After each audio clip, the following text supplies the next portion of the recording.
Hello everybody and welcome to Roll Together RPG and to the next episode of our Chronicles of Aeodrun Awakening series. My name is Josh, I use he, him pronouns and I shall be your game master for tonight. And as you can see, I am joined by nearly a full cast of players who are playing nearly a full cast of characters. I'm going to get them to introduce themselves now and talk about their characters a little bit, and I am going to start off with Sean. Hello, I am Sean. I use he, him pronouns, as does Carnan Udric. Udric is an orc druid, does stuff with plants, mostly gardening, but also stuff with plants. Has a couple of bears. Don't think the bears are here right now, but has bears, has plants. That's Udric. Udric is Sean's underselling it a little bit. Udric is a very complicated character. There has been a lot of complicated things that have happened with Udric. Speaking of complicated characters, we're going to move over to a very complicated character in Perry. Perry's having a drink. Perry's having a drink. I didn't notice that, sorry. Well, hello, I'm Evie. I use she, her pronouns, and I am playing Betrayal or Perry, who now uses any pronouns because reasons. Perry is an angel fallen pseudo-deity known as a titan, now in their own body. And is also a zealot barbarian. It's very complicated, and they're going through it right now. They're very confused. Here we are. Moving on to the next complicated character, we have Elodie. I mean, Nat. No. Hi, I'm Elodie. And I'm playing the very complicated character of Nat. That's a weird game. I've got so many layers, you know. No, I'm Nat. I use she, her pronouns, and I am playing currently Elodie Fogg. Sometimes goes by other names depending on what potion she has drunk. But she's kind of out of most of her potions right now, so we'll see what happens with that. She is a little bit of a blood hunter, a little bit of an artificer, a little bit of looks human but is an angel blessed. Sometimes bird. Oh, she also has a pet, Corvu, who is a mechanical raven, but who is not here right now, or should be, hopefully, with Visenia. Yes. Absolutely, yeah. Yeah, and then speaking of, we're going to move to another complicated character, Visenia. I mean, I think that comparatively, Vess is very normal.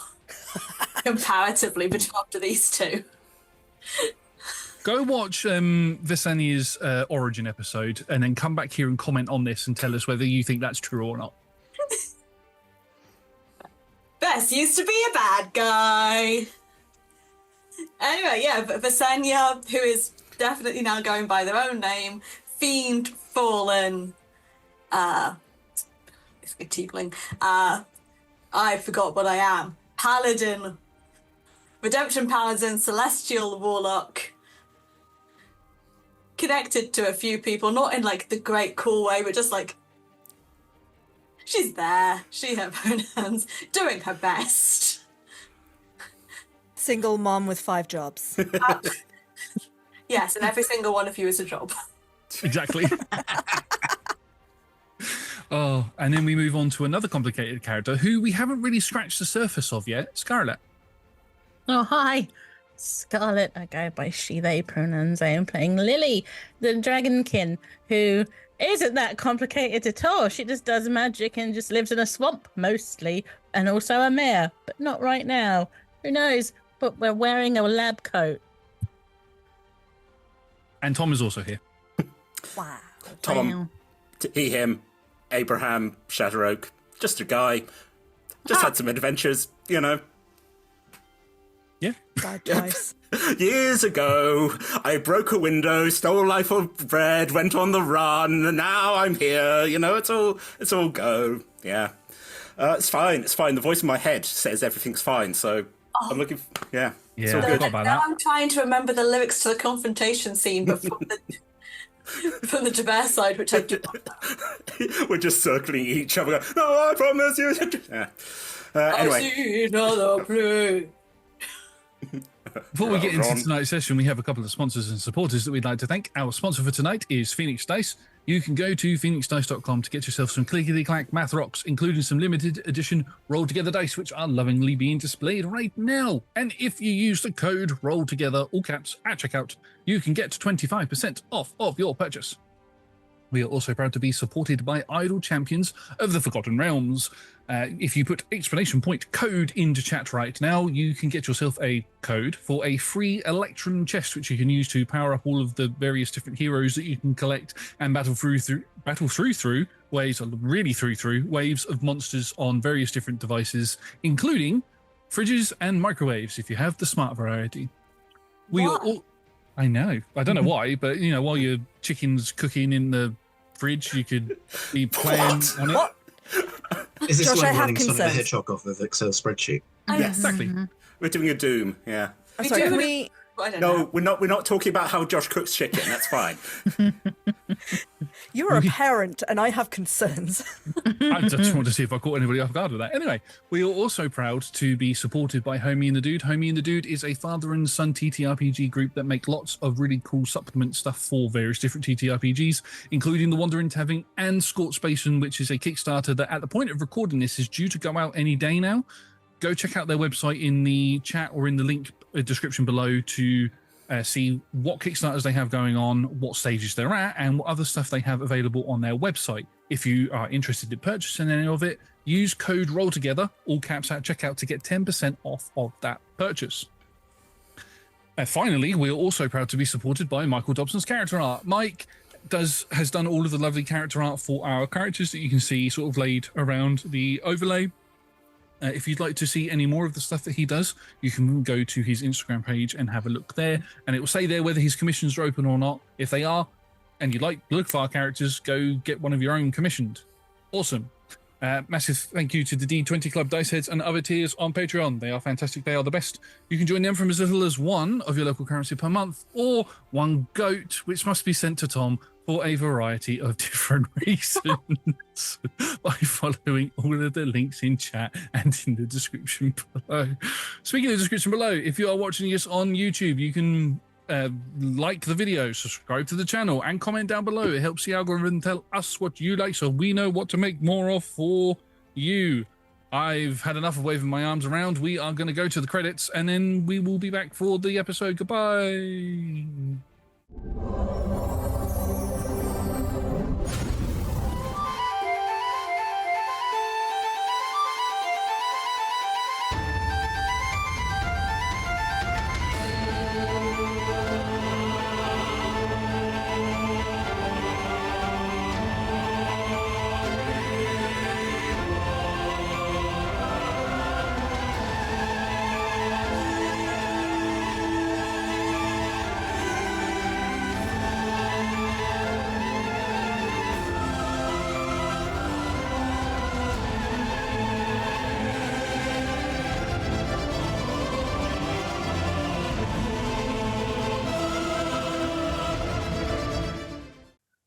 Rodney, come on, please. Tell us more about what happened, please, Rodney. Right, okay, yes. Anyway, the day the sky fell, Merkstead had been ravished by a great battle. Some big lake had just appeared when the mountain decided it wanted to, sort of lift up into the sky, and water flowed throughout the town. The heroes that were fighting the Imperium in the town were urged to go and help their friends that were now on the big floating rock in the sky. So that's what they went and did.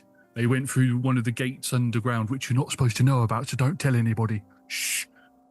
And they teleported up to find their friends. Both parties made their ways through the temples. They did. Yes, they did. I don't know why all of a sudden I started missing my words. I'm starting to talk like a 40k orc, not an actual orc. Anyway, as they were making their way through doing puzzles and dangerous challenges, there was electricity, there was water, there was fire, there was everything. They all came to this strange labyrinth room that had vials full of red liquid, because for PC reasons I can't say blood in front of all of you, and it was really, really horrible. And as they began to get closer together, off in the distance we hear the sounds of footfalls, and a stick could be heard as a former ally of theirs was making their way to scupper some plans, that's the word I was looking for, sorry about that. an old ally returns, but this is where our story takes place. And sort of move in as all of you have been making your way through different areas of the temple. Those of you who defended Merkstead and made your way through the rune gate, you have been climbing up through the temple and have been doing various challenges. You found lab coats and what looks to be like some sort of a data slate that has got loads of information in a different language on it. And you passed a couple of trials in order to get to this room, which is full of like a labyrinth style shelving unit. And you come out into this opening and there was this sort of machine there.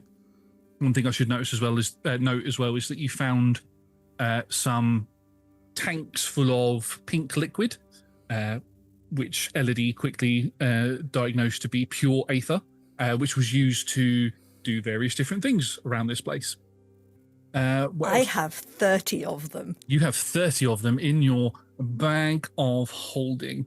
You also made your way past a rather large boulder that was, it was attached to something on the outside, and Lilly placed her hand upon it and realized that there was something warm underneath it, and it was discovered that that was probably a finger, thumb, or toe of Bahamut, the primordial that rests somewhere here, or at least there. New best friend. New best friend. I'm so glad that just in terms of like the leaps of logic we made trying to figure out what that boulder was, that we went down the it's an egg route first rather than the this is a part of Bahamut first, because otherwise it genuinely sounds like we'd found one of his balls. And we hugged it. It's great. We hugged it. Just gave that boulder a big old hug. I'm very glad that we confirmed what it was when we confirmed what it was. I didn't even think of that at the time. Thank you for that. After finding Bahamut's testicle, we moved to the other group who have begun making their way down into the temple after securing everybody outside. Tally, Lilla, and Kimdak were all outside. Lily's father, Valdris, had disappeared in the large sort of blast that saw all of the villains disappear as well, as they have clearly come into this place as well. And various puzzles were also completed by them. Peripatea being having completed, Gwen's also outside as well. Peripatea, who has now completed their training or their sort of full merging with all of their previous selves, can now read the writing on the wall, quite literally, and made their way left down a corridor. There was a decision to go to either the Eastern Wing or to the Titan, Project Titan.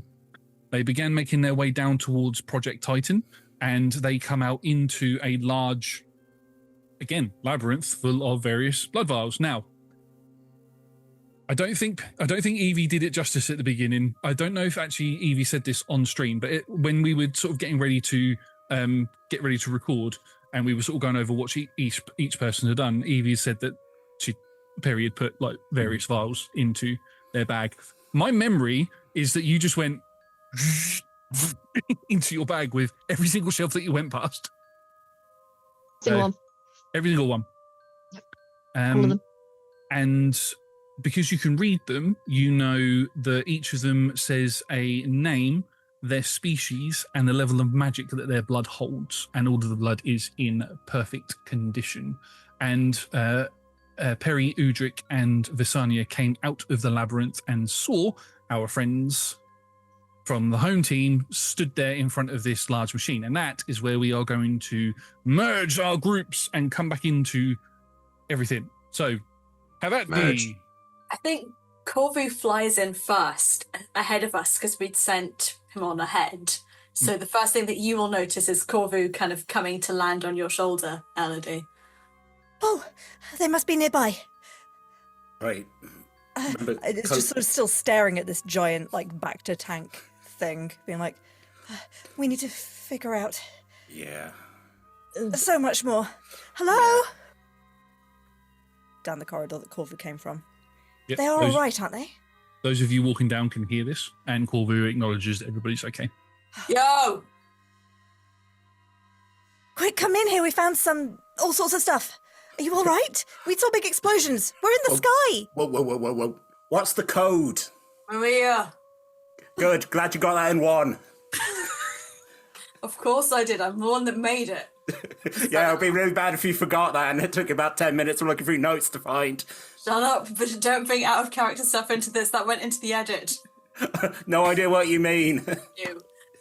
Just suddenly seen This a is the fourth energy. wall here. It's gone. This is the energy Tom is bringing tonight. I'm a little scamp. I'll find out which sea bunker you're in and I'll drown you. Good luck. Anyway, you're all together. Right, so they've all walked in. Yes. As I said, the three of the home team are all currently wearing like pristine lab coats over their armor, looking very, very svelte. Science. Right, Little different. Very does look a little different. Yeah. Evie, what do you look like? So hair is slightly longer with a black streak in it now. Got some Titan marks, which are like golden little scars on shoulders and brow. Kind of words that are winding around one arm in quite a subtle way, but you can probably see it. It's a bit weird to see. Also, but they are now 4'8". You shrank. I forgot about that. You spent so much time being glad you gained an inch, and now... And now I rolled for it, and I got a 2, and this is the bed that I have made for myself. Called the Mighty. No. Sorry. Completely forgot about that. Just looking like... So, looks like y'all had a interesting time. What's... There were explosions that we saw.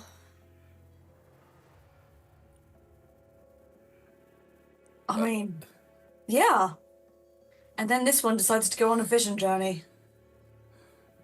It was very important. I set Gwen free. Oh, right. So Gwen's got where's Gwen? Where did you break people out? That's where you were going, right? You were doing a prison break. Did you manage that? Oh yeah. I used what did I use? Maybe a hat? Or maybe I don't know, did it bend the bars? Anyway, I think it was successful, so that's all fine. Charlie and Lilla are all right. Although I think they've been dead for about 50 years now, so I'm not sure why you're asking about them. What? They're fine. Everyone's good. Oh, Are all right. you? Are you What? fine? Are you? Do you know who we are? You are... Oh god. He's just staring at Visenya at this point. It's just saying it, Udric. You are Hat Man. Yeah, Am I right? yeah. I'm right, aren't I?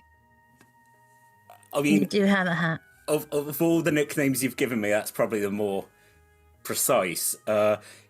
Yeah, Perry, I'm Hat Man. Fuck yeah. See, I'm still all here. I'm still good to go. Eyes getting bigger. Happened. Visenya. Oh, I absorbed like thousands of years worth of lifetimes into one body, and my mind is dealing with it really well, I think. Yeah. Stares at you very wide-eyed, grins a bit too far. Blinks like a dragon. Like, I will actually say that they're coping with it much better than I thought they would. All right. right. Balm, Elodie, Lilly, who I honestly do not know quite as well, but we met the other. Yeah. We met today. Yeah. Yeah, You did. it's No. It's been such Been a long day. Yeah. But Lily is great. We've just been going. I mean, we knew that because of the fight, but we were just going through the temple, and you found so many things, and you found, we think, Bahamut. Yeah, sleeping. Big, Yeah. not an egg, No. massive toe. We found a massive toe, and we hugged the toe to make sure it was alive, and they're definitely alive. Did you just say a One massive hug-a-toe. toad? Toe. Massive toe. Co. Toe. My question is, why would one hug a very large toe? It Well, sounds rather smelly. But no, it's stone, so there's no Yeah. nif. But I had to. It felt, when we sleep, we go stony. It's like that. But massive. Ooh, did stone sleep? Yeah. But massive. Massive. But seeming to be lasting thousands of years. Seems Bahamut's been here. Flowers everywhere. Yeah, that's right. We had dragon, the dragon plant, the four on the roof, whatever. That's just absolutely filling up all the rooms. Didn't you go miles away just to find some of that stuff? Yes. Udric, we did. Yes, we did. Yes. Did it result in my death inevitably? Yes. Was it annoying that it knew it was here the entire time? Yes. But Lily, you summoned it yourself, so... Yep, we did. But Yeah. maybe As a we wouldn't have been team. maybe we wouldn't have been able to get here if it wasn't floating in the sky, which we wouldn't have been able to do had you not absorbed all of the memories of the past lives. Is that... Oh, just about to ask a question, just sits drunk. It's like, right, okay, so you all don't know why the temple's taken off. Oh, my brother and sister-in-law are trying to go and proceeding their plans to take over the world. Oh, Right. Okay. Yes. So, Focus. horsemen. Plans. Why? What? Where are they headed? Where are we? What do we need to be doing here? We came to try and find you when we were stuck, but we found you now. But there's so much here. This lab is incredible, and there's some of the information that they have. Yes, Perry. This is me, Evie. Oh. While there is a discussion going on, I'm going to sneak off and try and drink something. Yeah. What Okay. are you drinking? Well, I'm not going to drink the blood. good. I'm not a vampire this time. This This time. time. Good. This time. Maybe another lifetime. There was a vampiric Perry at some point. I'm holding on to hope. Vampire. Vampiric We've got a new t-shirt. as a cereal. That's what we'd be serving as breakfast. And we're like, Yeah. hey, that Perry, that vampire looks like our Perry. Nah. Yeah. Couldn't be. So there's two vats. There's Aether and then something else that's red, right? No, No. there's just the basically it's like a Bacta tank, and it's got a machine connected to it that's got like a sort of a plug-in thing where a canister can go into, but there's no canisters around. There's no like Aether or liquid around that you can see at the minute, other than what's in the Bacta tank. Can I dip my head into the Bacta tank? You can lift the lid up, and while everybody's talking, you just sort of see Can Perry. we get a little bit further through the conversation before we get to the massive distraction that may ruin everything? Yeah. Go ahead and then dip me in when it happens. We'll say Perry's sort of walking around it at the moment and hasn't climbed up just yet. Because my only concern is Elodie is also really focused on this stuff, right? So actually really wants to be like, what is this stuff? But so I think if you start walking over, she will notice, is the only thing. I don't think there's any sneaking off if you're going there. I'll There let is- her drink the magic. There is writing on it, and it does, which Peripatea can read, and it does say augmentation machine. Oh, God. Augmentation and healing machine. Ooh. Oh, God, we're doing Bioshock. Okay. So we've here. We found all of this stuff. There's blood vials everywhere that we think there's a blood vial of every single person that used to live here. I think, and we have this data slate that's really hard to read. But maybe Perry, you can read it. Can I read? The data slate or the writing that's on that tank. Oh yeah, that says I've forgotten. Augmentation and healing pod. Augmentation. Sorry, I'm a bit dyslexic. Augmentation and healing machines. Actually, I think that's lovely. You can read it, but you're trying to translate it into our modern language. Yeah. It's like when someone's bilingual, you're like, the word, the change machine. You're like, oh, okay. Hey, birdie one. Hold my feet. I want to dip in. Don't ask me to hold anything heavy. I'm I going. mean- I'm 4'8". Harry. Just kidding. All right, I don't think falling into an entire vat's a good idea. I don't want to be a killjoy here, but that's Here's like... the thing, Bram, that if I do not enable them in this moment, what they will do is jump all the way in without a secure tether, and I will have to deal with it anyway. Last time someone drank pure Aether, people got stabbed. So let's try and be a bit cautious here. That's why I am... Mate, You don't get to tell me what to do. I'm the leader of the fucking Titans. If I want to do something, it's a good idea, right? But can you explain to us what... My concern... I definitely want to get into all of this as well and figure out what's going on, but I'm just a little bit concerned that we're pressed for time because there are people here that are trying to destroy the world. Healing machine. Do you need healing? No, but it can never hurt. Like therapy. All right, but what is the time pressure? Where are they? You are following them, trying to stop them, right? Did they come into the temple? We were all kind of knocked unconscious while I was in an egg. Right. Okay, so you don't... Because you left Perry. Like, do you know where Kimdak is, at least? Oh, he turned cloaked. He's kind of good now. He's not good. He's not absolved. He's sorry. Oh, that's good. I'm glad he's sorry. Oh, I did say that if you saw him first, that, I wouldn't stop you from trying to kill him. Good. Did I say that or did I just think that? I think you said it. Oh, cool. Good. See, I'm all here. It was said repeatedly at his face. Right. All right. So what is the next step? How are we stopping the town from being destroyed and taken over and all of that? Other than letting Perry climb into this tank that we don't know what it does. We are going to take a moment to work out what it does. I have been stabbed, and there's only so many times I can throw my body in front of other people before I have no body left to do it. So I think we also need to take a moment to gather some research about what we've done. We don't know what we're going into, and every single person in that room is infinitely more powerful than all of us put together. In what room? Wherever they're going. How bloody does Visania look for being stabbed? I've lost 20 hit points and half my spell slots, so... Right. Only 20. At this level, this is still a chunk. Huh?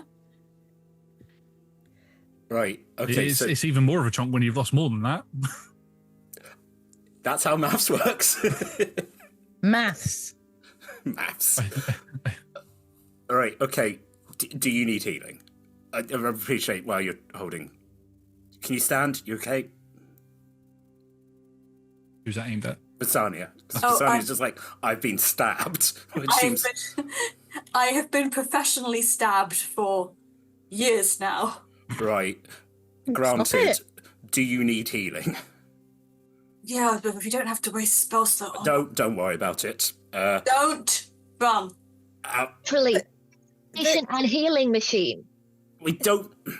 Right, okay. We don't How have do- a lot of time. Perry, how does it...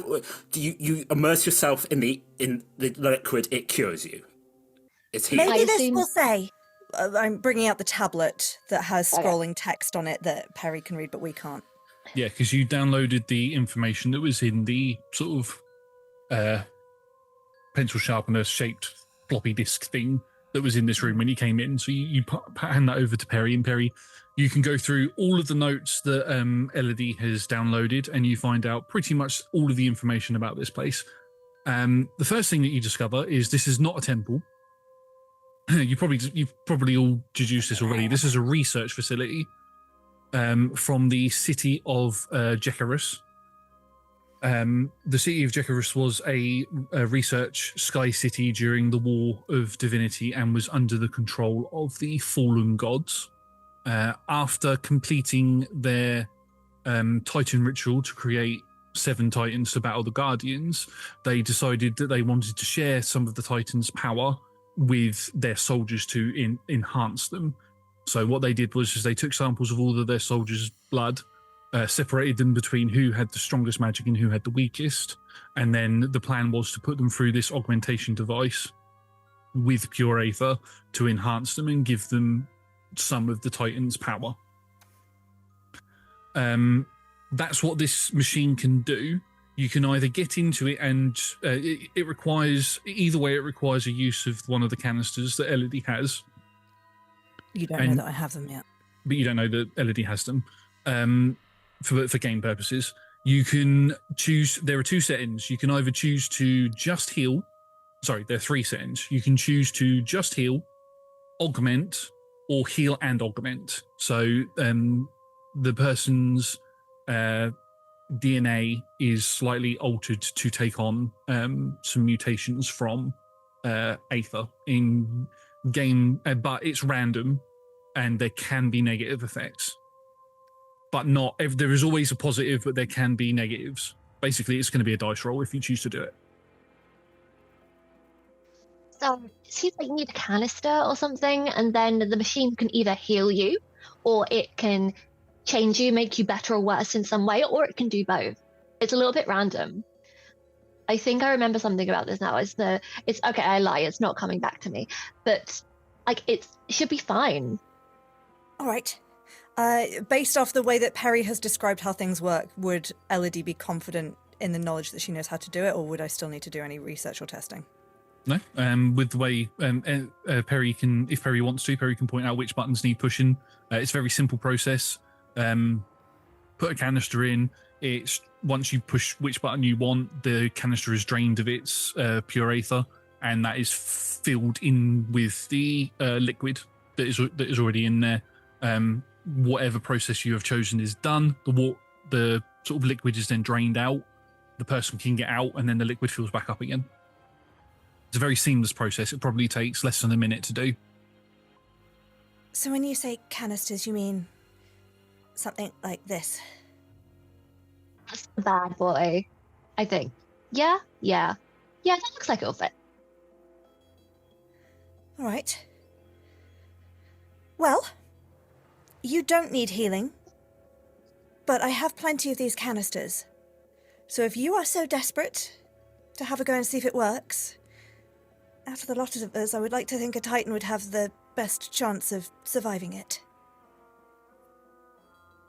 Surviving? Like, okay, you're all going to have to learn that when I'm right, I'm right.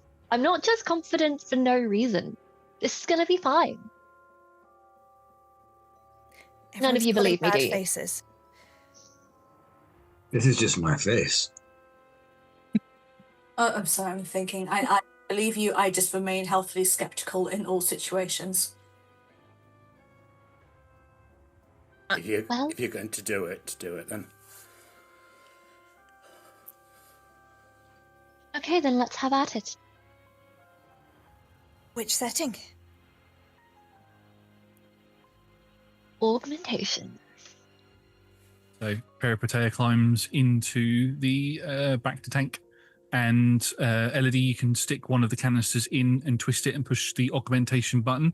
You hear the machine come to life and thrum, and the liquid that you're currently submerged in is Perry, is more like less of a liquid, less of a water, and more like a sort of gel. It takes you a moment to sink into it fully, but as you're sort of sunk in it and floating around, you can breathe within it, so you're fine.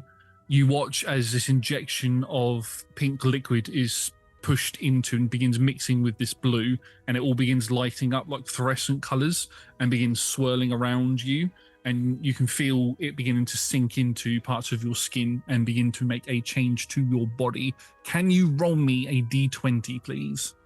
Ooh. 19. 19. Okay, so as you... Sorry, I'm just having a look. Right. This will be something that you don't have to decide on right now, but something for you to think about.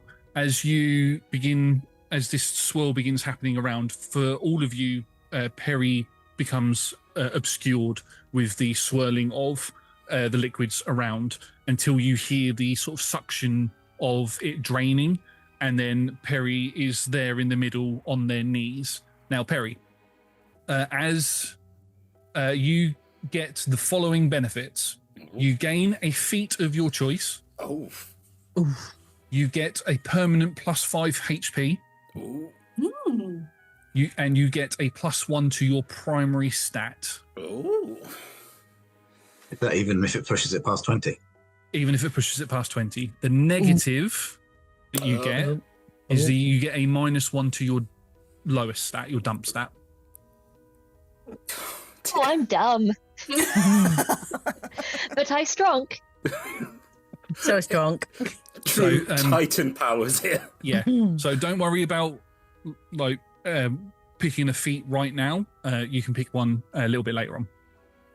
If you have one in mind now, then please feel free to add that now, and then just let me know. But yeah, the tank opens outwards. Actually, the main sort of cylinder of it is sort of like a door, and it opens, and you can walk out of it. I was going to say that you can revert your height back to normal, but your new body is this height naturally, so unfortunately it can't change. So I'm not actually going to walk out of there. I'm just going to stay there on my knees and just kind of stare dead-eyed for a minute until someone does something. Fuck's sake, not again. I gotcha. Fucking hell! Elodie just starts crying. We could all die in 30 minutes, have a little fun. Pull Elodie in and hold her. Both of us seriously traumatized by Aether. You're right. It's okay. She's being Perry. You're all okay. Just breathe. Who's next then? I'm not going to. I can't. I literally just got this body.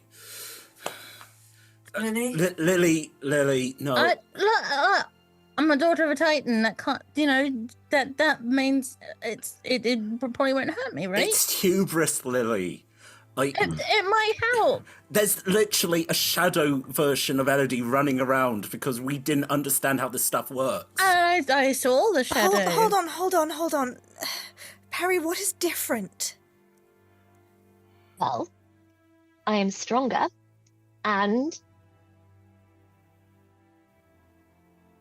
I feel healthier. Good. See, that's lovely. All right. Okay. Seriously, it's fine. It's all good. Elodie's just going to pull out a notebook and start making little notes. All right. Okay. Surely we're going down in orders of magnitude. We tried a Titan, now we're trying daughter of a Titan. I suppose my next suggestion actually was going to be, Visenya, if you need healing, if we think this actually is working and is going to be safe, well, I suppose we can go in any order. I mean, if you want to do it, then... Well, we need it. You said they're all really super powerful in there, right? And what if it really boosts me? Or what about if it corrupts you? What about if it turns you into... Well... What about if you turn into like a big scary bear with the bones sticking out of you? Stuff isn't... Aeodrun can adopt me, it's fine! Stuff isn't a toy. We've all seen it. No, it's not a toy. It's science. It fucking works. Until it doesn't. Until someone seriously gets hurt. Like Because Rodney. your experiments have been bullshit. Aether in this age is bullshit. This was refined. I want to eat it. Of course you do. I'm just start climbing into the tank. Yeah, you can literally climb into the tank and start eating it if you want to. Now, what mode are you going for, Visenya? Are you going for healing, augmentation, or both? Both. Okay, so I am going to eat this. But I want to be sensible and check before we get in. And I know Perry's probably had the most trauma with Aether. So if Perry says it's fine, and considering it might be older one, it might be good. I'm going to check with Udric if anything's... I mean, are you feeling good, Perry? Is they feeling good? Udric, is Perry okay? I can have a look. Josh, what's Perry's aura look like? So, when Perry was sharing the body with Gwen, there was a distinct lack of an aura. It was more like Perry was a walking void everywhere, other than when Perry was in their rage. Slight sparkles of purple and not purple, black and gold sort of shone through at those points when they were raging. Now that when they first got their new body, you had a look, and their aura was a little scattered because they're settling into. It's like I've used this comparison quite a few times, but it's like when in Doctor Who, when the Doctor regenerates, it takes them a little while to get used to their new form. But it's like that for Perry, but inside they're getting used to all of the memories that they now have. This sort of like massive influx of like different personalities that are sort of coming through. like trying to settle on who Perry now is as a person. But now that they've been inside of so it's a bit sort of like, wishy-washy all over the place, crossing guards, bits of gold, bits of black, bits of grey. It was all over the place. But now that Perry's been inside of the tank, that seems to have calmed down quite a bit. There's still the odd crisscross of different colours of the aura every now and then. But it might be that now that this tank has sort of sped up this healing process that Perry is currently going through. Oh, it's strange. See, Perry never used to have an aura, and then, going through this transformation. It's kind of like when you throw a stone into a pond and you got all those ripples and everything's just rippling all over the way, Well, since coming out of that machine, it's calmed down a hell of a lot. There's still the odd, ripple under the surface, but it looks like it's helped to me. That is a far better description than what I gave. Thank you. You say you're okay, Perry. I mean, you're impulsive, but you're not stupid. So my 7 intelligence. Again, impulsive, but not stupid. I like that reading of the intelligence stat as reading for him. I like that. I mean, as I said, I feel fine. I mean, I can remember your name now, which is an improvement. But like, Aether has done a number on me, like for me fairly recently, and like I trusted this thing. This is good shit. This is. We need every edge we can get right now. And I don't know who you are to be turning your noses up at something like this. It'll be a personal choice. People can take it or not as they want. Bram, I respect your decision to step out. Perry, I did. Actually, Bram fully steps out. I can't. I literally a day ago died because of this stuff. I lost my only friend. You guys do what you're going to do. I'm going to go sit on the stairs for a bit. Okay. I'm going in. So Visania gets in, going for both. So you again hit the long rest button, and please roll me a d20. Okay. Okay, that is an 18. 18. So as the tank fills up and begins swirling around, and you start going all over, start eating it, it begins to drain out. For the purposes of in-game, you gain a feat of your choice, and you gain 5 hit points. However, your dump stat goes down by 1. Any pluses? Boo, that's fine. I am also less smart now. It's getting in your brains. Adds more intelligence saving throws to the enemies. I feel that in my mind it's like the situation is I became less smart going on to this part of the continent. So now I've just got ancient stuff in my brain, also just doing things, and I'm like, that's very much. Going on. Okay. Okay, so again, you don't need to choose your feat right now, but let me know once you've chosen it. We'll obviously do the role play for each person wanting to go in, but just so I'm aware, how many people actually want to go into the tank for healing or augmentation, or both? And is Udric on the fence? No, do what you feel. I'm so sad. Is Udric going in for, which one's Udric wanting to go in for? I mean, Udric's been sat here with 32 hit points missing, so Jesus. Yeah, I'll be going for both. Okay, and Lily? Is the healing the long rest part? Yes, that's the Because bit I where you need get the to hit long long rest rest. part as well. Yeah. For my spells. Space. My spells. Both. Both. Okay, and then Elodie, you can Wait. just go for the long rest. No, but like her whole shtick is the augmentation. My main concern is if one of us rolls low and your main stat goes down by 1, and I would be furious. I will tell you now that the main stat going down by 1 is not one of the options. Okay, fine. But you will turn into like a goblin, a full-on just ooze. You There turn is into a- Genesis there Cube. is- there is a really there is, depends on how you look at it, there is a really bad negative for a natural 1. Depending on how you look at it. Some of you might see it as a massive boost, others might see it as a negative. I roll like poop on a lot of time, and So- I'm ready to take it if it's the poop one. Okay.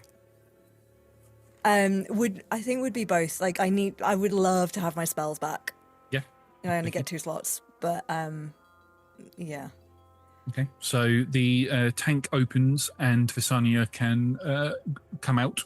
The tank then, once the door is shut on the tank, it then refills up and the next person can enter if they'd like to.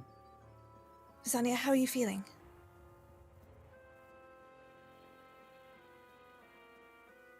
Healthier. Not necessarily stronger, but healthier. I feel like Right.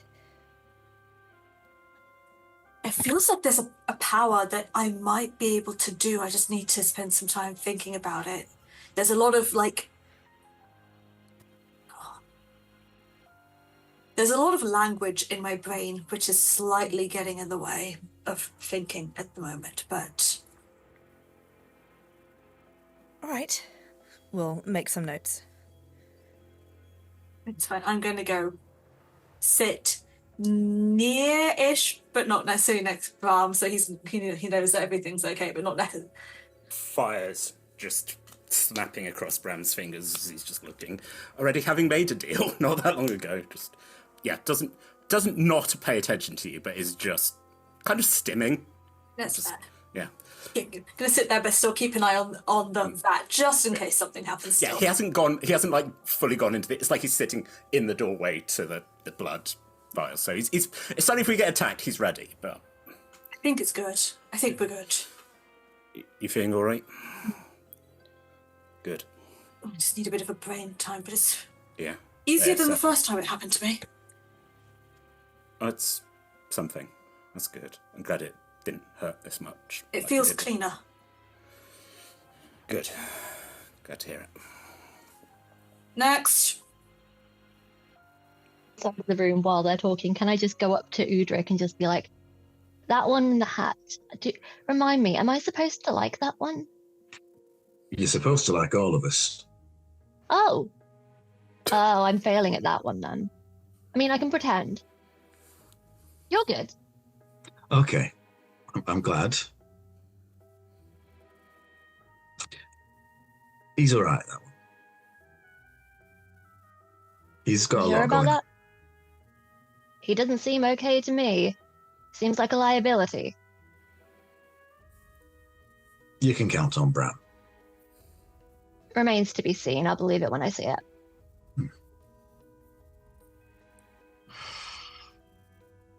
You going in? Udric is otherwise engaged. I'll give it a go, yeah. But Lily seemed quite keen to have a go. Lily, you wanted to... Okay. Okay. You sure? Do we have to eat it? Because that bit, that looks yummy, but also...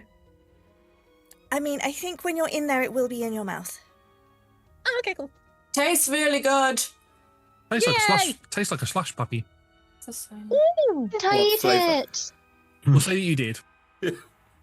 Was it sweet enough for you? Does this new Perry like slushies? Yes. Extra sweet. Every one berry compliment. does. Slushies. Is that Evie, is that a consistency with Perry? Has it always been very, very sweet stuff? Yeah, Mhm. nice. Didn't taste that sweet to me. It tastes what you want it to taste like, and then it turns out it's like blueberry slushy. So Lily, you can climb into the tank, and it gets filled up again with the aether and begins swirling around. Can you roll me a d20, please? I'll be ready because my rolls are rubbish. Yep. It's not bad. That's an 11. Okay. So as it spins around and the sort of liquid begins to drain out, you can look up everyone, and everyone's looking at you like, "What's happened? Is everything okay?" You gain a feat of your choice and a -1 to a dump stat, to your dump stat. Oh, Have you become dumb? Guys, I'm so wise. Like, look, you don't even know. Oh yeah, because yours is wisdom. It's getting in your brains, folks. If it was me, it would break my hand again, and that's just. Guys, I'm so wise. The doors open and Lily can step out. Would anybody else like to step in? I would say that you can step in before the doors close, and then the liquid fills up around you. You don't have to climb into it if you don't want to. The And bubbles yet, go everybody bubble. does. And Lily, how do you feel? I feel fine. It does taste really nice, and I feel okay. Honestly, I feel fine. Not as I thought I'd would come out like super powered, like maybe like massive muscles or something. But okay, it's okay. All right. Yeah. All right. Well, that's 3 for 3. Seems to be, on the whole, somewhat positive. Udric? I'm happy to go next if you wanted a bit more evidence. If you're interested, then yes, you should go. It's going to be all right. Everyone's come out stronger so far. I think she's just looking at Brom. Right. Yes. Yeah, Udric will get in. So, Udric, you get inside, and you said you're going for healing and augmentation, yes? So, Yes, please. and same with Lily, you can hit the long rest button. So, both of you can hit the long rest button. And as the canister is put in and as it turns, the liquid flows into the tank. And as it flows into the tank and begins swirling around you, Udric, for everybody on the outside, when you've watched everybody else go into this, they were obscured and you couldn't see them. However, with Udric, as this is all spinning around, there is a dark purple spot bang smack in the center of all of this happening. Udric, can you roll 2 dice and you can choose to pick the highest or lowest?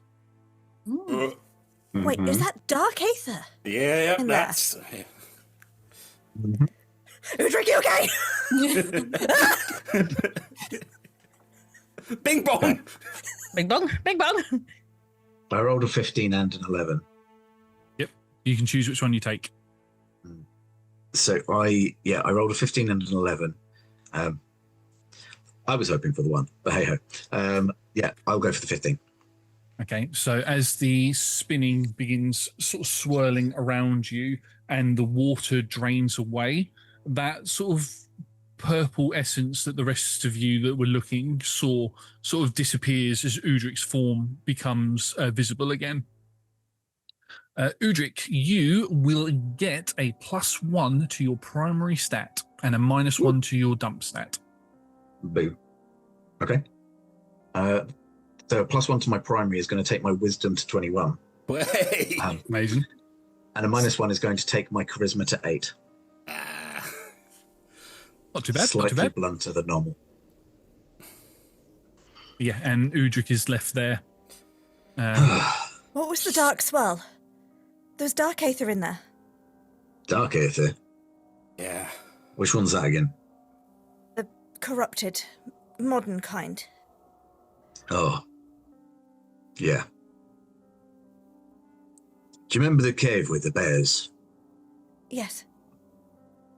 Oh, I kind of got dripped on by the same stuff that had warped that poor adult creature. I've been meaning to talk to you about it, actually. That would have been interesting to know. I wonder if that means...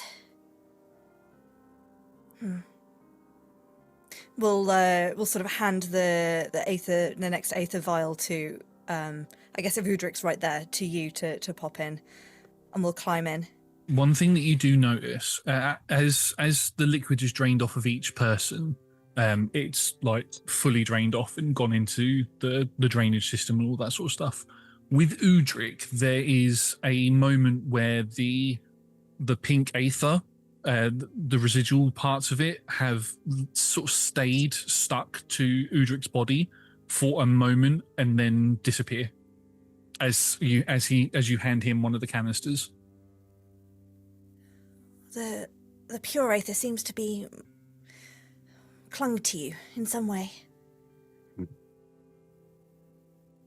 Maybe that's a good thing. Maybe it's not saturating me quite as much. Maybe it's to do with your already. natural affinity to the land and things like that. Perhaps. Or something to do with the stuff that dripped on you. On that, I suppose watch to see if the same happens to me. We'll climb in. Mm-hmm. Going for the full option, so you can hit the long rest button and then roll me a d20, please. Just one. Okay. Just one.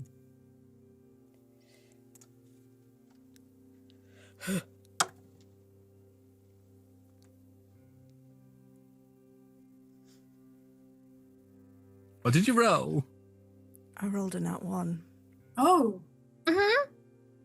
It's fine, don't worry. It's fine, don't worry. Don't worry, you got it, it's fine. Okay.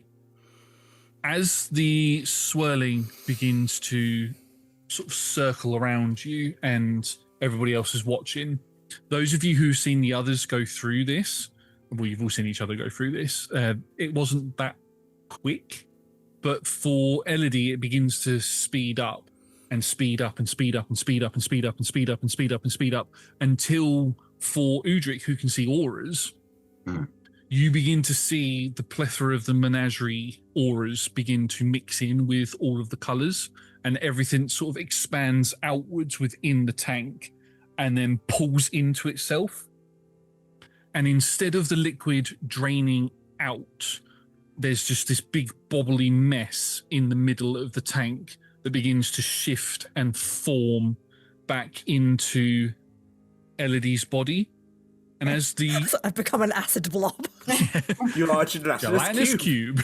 As the door opens outwards and sort of like the steam sort of billows out, for all of you, you look as Elodie sort of staggers out and holds onto the side of the tank.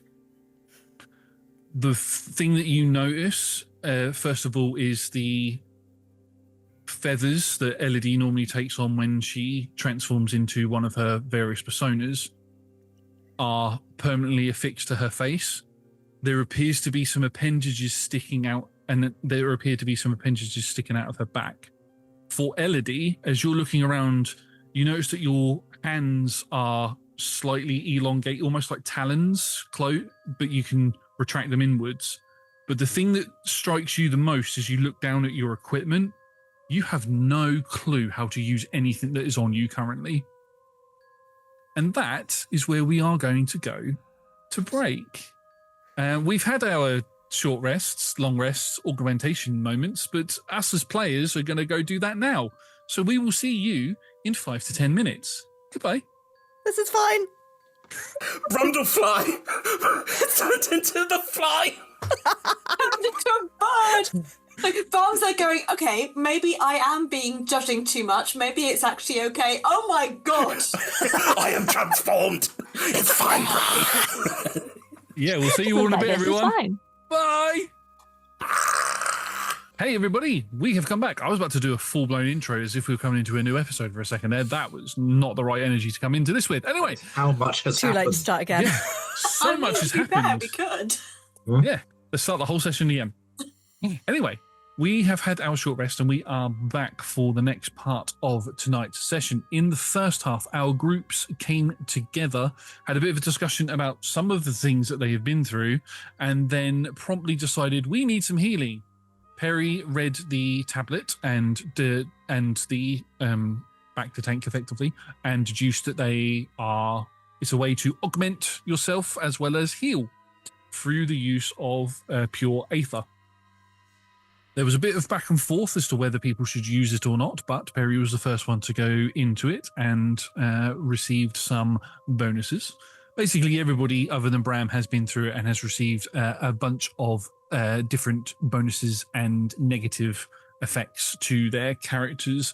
Now, one of the most notable things that happened was that when Udric was in there, there was the normal purple aether started to appear through, and some of the light aether seemed to stick to Udric's body as he came out, which was the oddest thing that had happened at that point until Elodie went inside, and it became like a chaotic tornado inside of this tank, with the colours of the menagerie sort of going around as well. And as the tank opened, Elodie stepped out, not quite understanding the gear that she's wearing. It's kind of yes, kind of no, but a distinct difference in her appearance. Now, I did give a sort of brief description. However, I would like to pass it over to Nat, who has now had some time to think about it, and tell everybody what Elodie now looks like. So yeah, you described before, like the hand staggering out and the nails being slightly longer and clawed, almost talon-like, and sort of shape behind her back. Like Elodie, for the general shape, same height, same long brown hair with a little golden streak.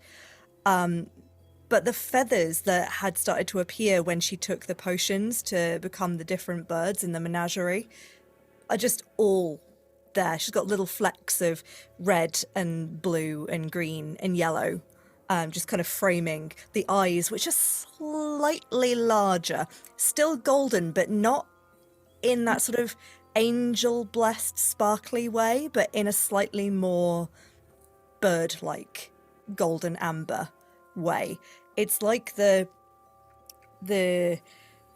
sort of the holy blessing side has sort of just calmed down a bit, but the feathers are just there. And as she staggers out, she's got wings, just wings kind of unfurl from behind.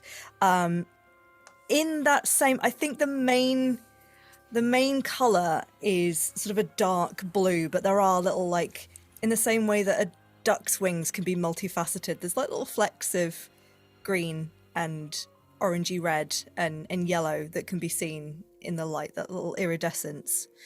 And as she staggers out, she sort of looks at her hands and looks at all of you. I don't think that worked in the way that we expected it to work, chaps.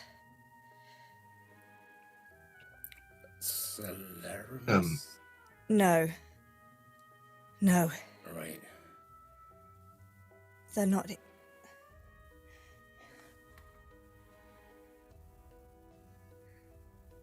They're here. All of them are here. Bad? Good. Good. Good. We'll sort of go to reach the pistol and kind of spin it and put it back. But then look at everything else. I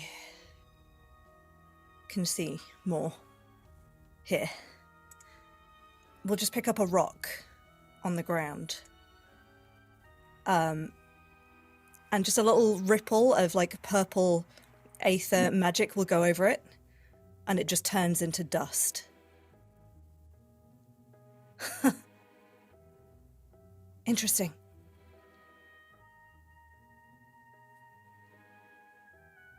I think I'm a little bit more connected to the aether now, folks. Right. You're a little bit more connected to yourself. We'll just sort of throw up a little, just a like it's the the light will like pick up another stone. I can still do that. That lights up.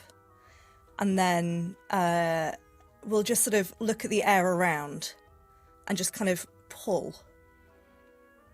And just little tendrils and strands of like aether, kind of the aether that's naturally there in the air will just sort of glimmer and glisten as she just does a little rainbow of prestidigitation. I know magic properly. Pretty. Interesting. Well, this is fine. This is fine, obviously, and we've got people coming to stop. Right? Yes. I feel What good. were we doing again? We'll flap the wings. We can't kill them, but we can try and disrupt them. As Perry, sorry, I was muted. As Perry says, what were we doing again? You feel the entire facility that you're in lurch to the side, and you all sort of move to the side a bit, except for Elodie, who can just sort of flap up a bit and not move. Do we think it's going to fall? I don't know if it's falling or they're trying to take it. There's something in here that they want. I don't suppose anyone's gained an ability to scry. Did I take that spell? I don't know if you're high enough level. I'm not high enough level for that now. Elodie is a wizard now, folks. Oh, and the wings and everything. Elodie is now an avian, which is basically a bird folk in this world. Owlin stats. Does that mean that when Elodie turned to look at the wings, that the head just went all the way around? That would be horrifying. Bram's not horrified by this enough. I'm like, oh, good, she's got no neck. Big Just eyes. Just the stats. Just the stats. Don't take it away from her. She can be a full bird if she wants to be. Always go full bird. It's episode 40 or something. You gotta go full bird. Gotta go full bird. Put it on a t-shirt. Full bird. So, with the facility itself lurching, Perry being able to read all of the writings and everything, the eastern wing is probably where that was coming from, because that was the direction you could choose to go between in the previous episode. Okay, well, if everyone's ready, I think we should go to the eastern wing, because probably kicking off again. Probably. Has anyone got anything we can use as scout ahead of us? Corvu is still here. Thank you. Stay in shadows. Boop, boop. Let us know what's... Yeah. Bram. If we're going in running or going in stealthy, it's all I need to know. Bram.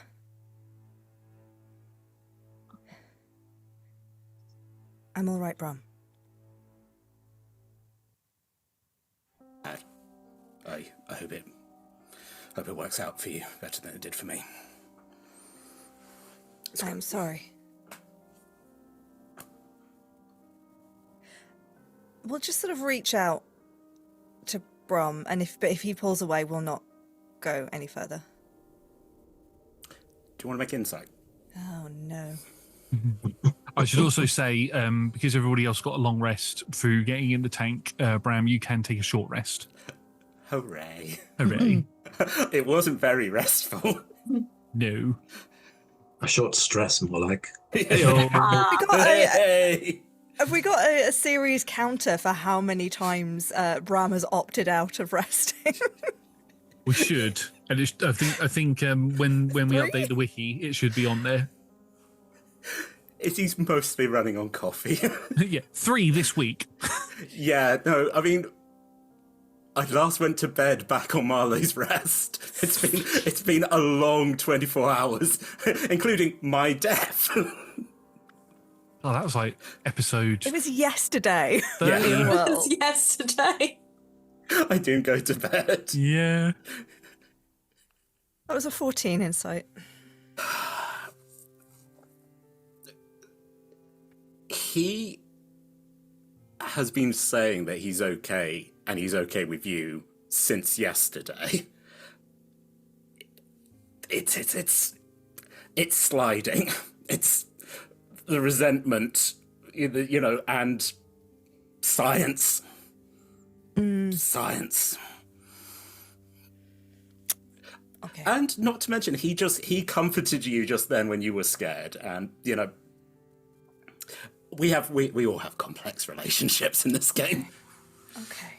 Yeah, he doesn't. It's sort of like, I think you reach out, and it's sort of like you sort of pick up this, you see the hurt, and it's that sort of thing of like, no, I'm not going to do this, and then it's also we might die, and he just sort of pats your hand, you know, not like, yeah, no, just sort of gently, and goes, He receives a guidance. For whatever that's useful for. no, we're teammates. Also worth pointing out, he's been calling you family up to this point, so it's fine. I get to pop it. Let's go kill. Let's go kill a god. Sorry, What do we Tom's do? just pulling on the heartstrings. You've all got lovely magic, and I've got a pocket full of humbugs, which I will hand out. All of you get free temp HP from my chef thing, where it's just like little sweeties before we go. To our deaths. Well, you know, you guys are full of super duper magic now. How much temp HP? Free. I technically still have 8 temp HP from something else. You don't have to take the magical sweets. Take the magical I'll save it. sweets. As That's in the bag for later. I just I had the crushed 8 them. too. What was that? Was it? We got the free. Yeah, I also had free up to this point. So I think whatever we did in the temple. We still have it. Yeah. I mean, you've technically had temp HP technically lasts until you long rest. So anybody Oh, who's don't long have rested it. technically Oh, doesn't it should. have It it should anymore. go. Cool. I hit the long rest button, but it didn't. That's true. Yeah. Yes, Okay, Perry I'll pop it or down. Evie. Who's talking, Perry or Evie? Me. How sweet are humbugs? Minty. Minty. They might not be sweet enough for you. I think I'm all right. Yeah, that's. I just pocket your extra humbug for later. think- not for the temp HP. No, It's just but- that quite Pure like sugar, isn't humbugs.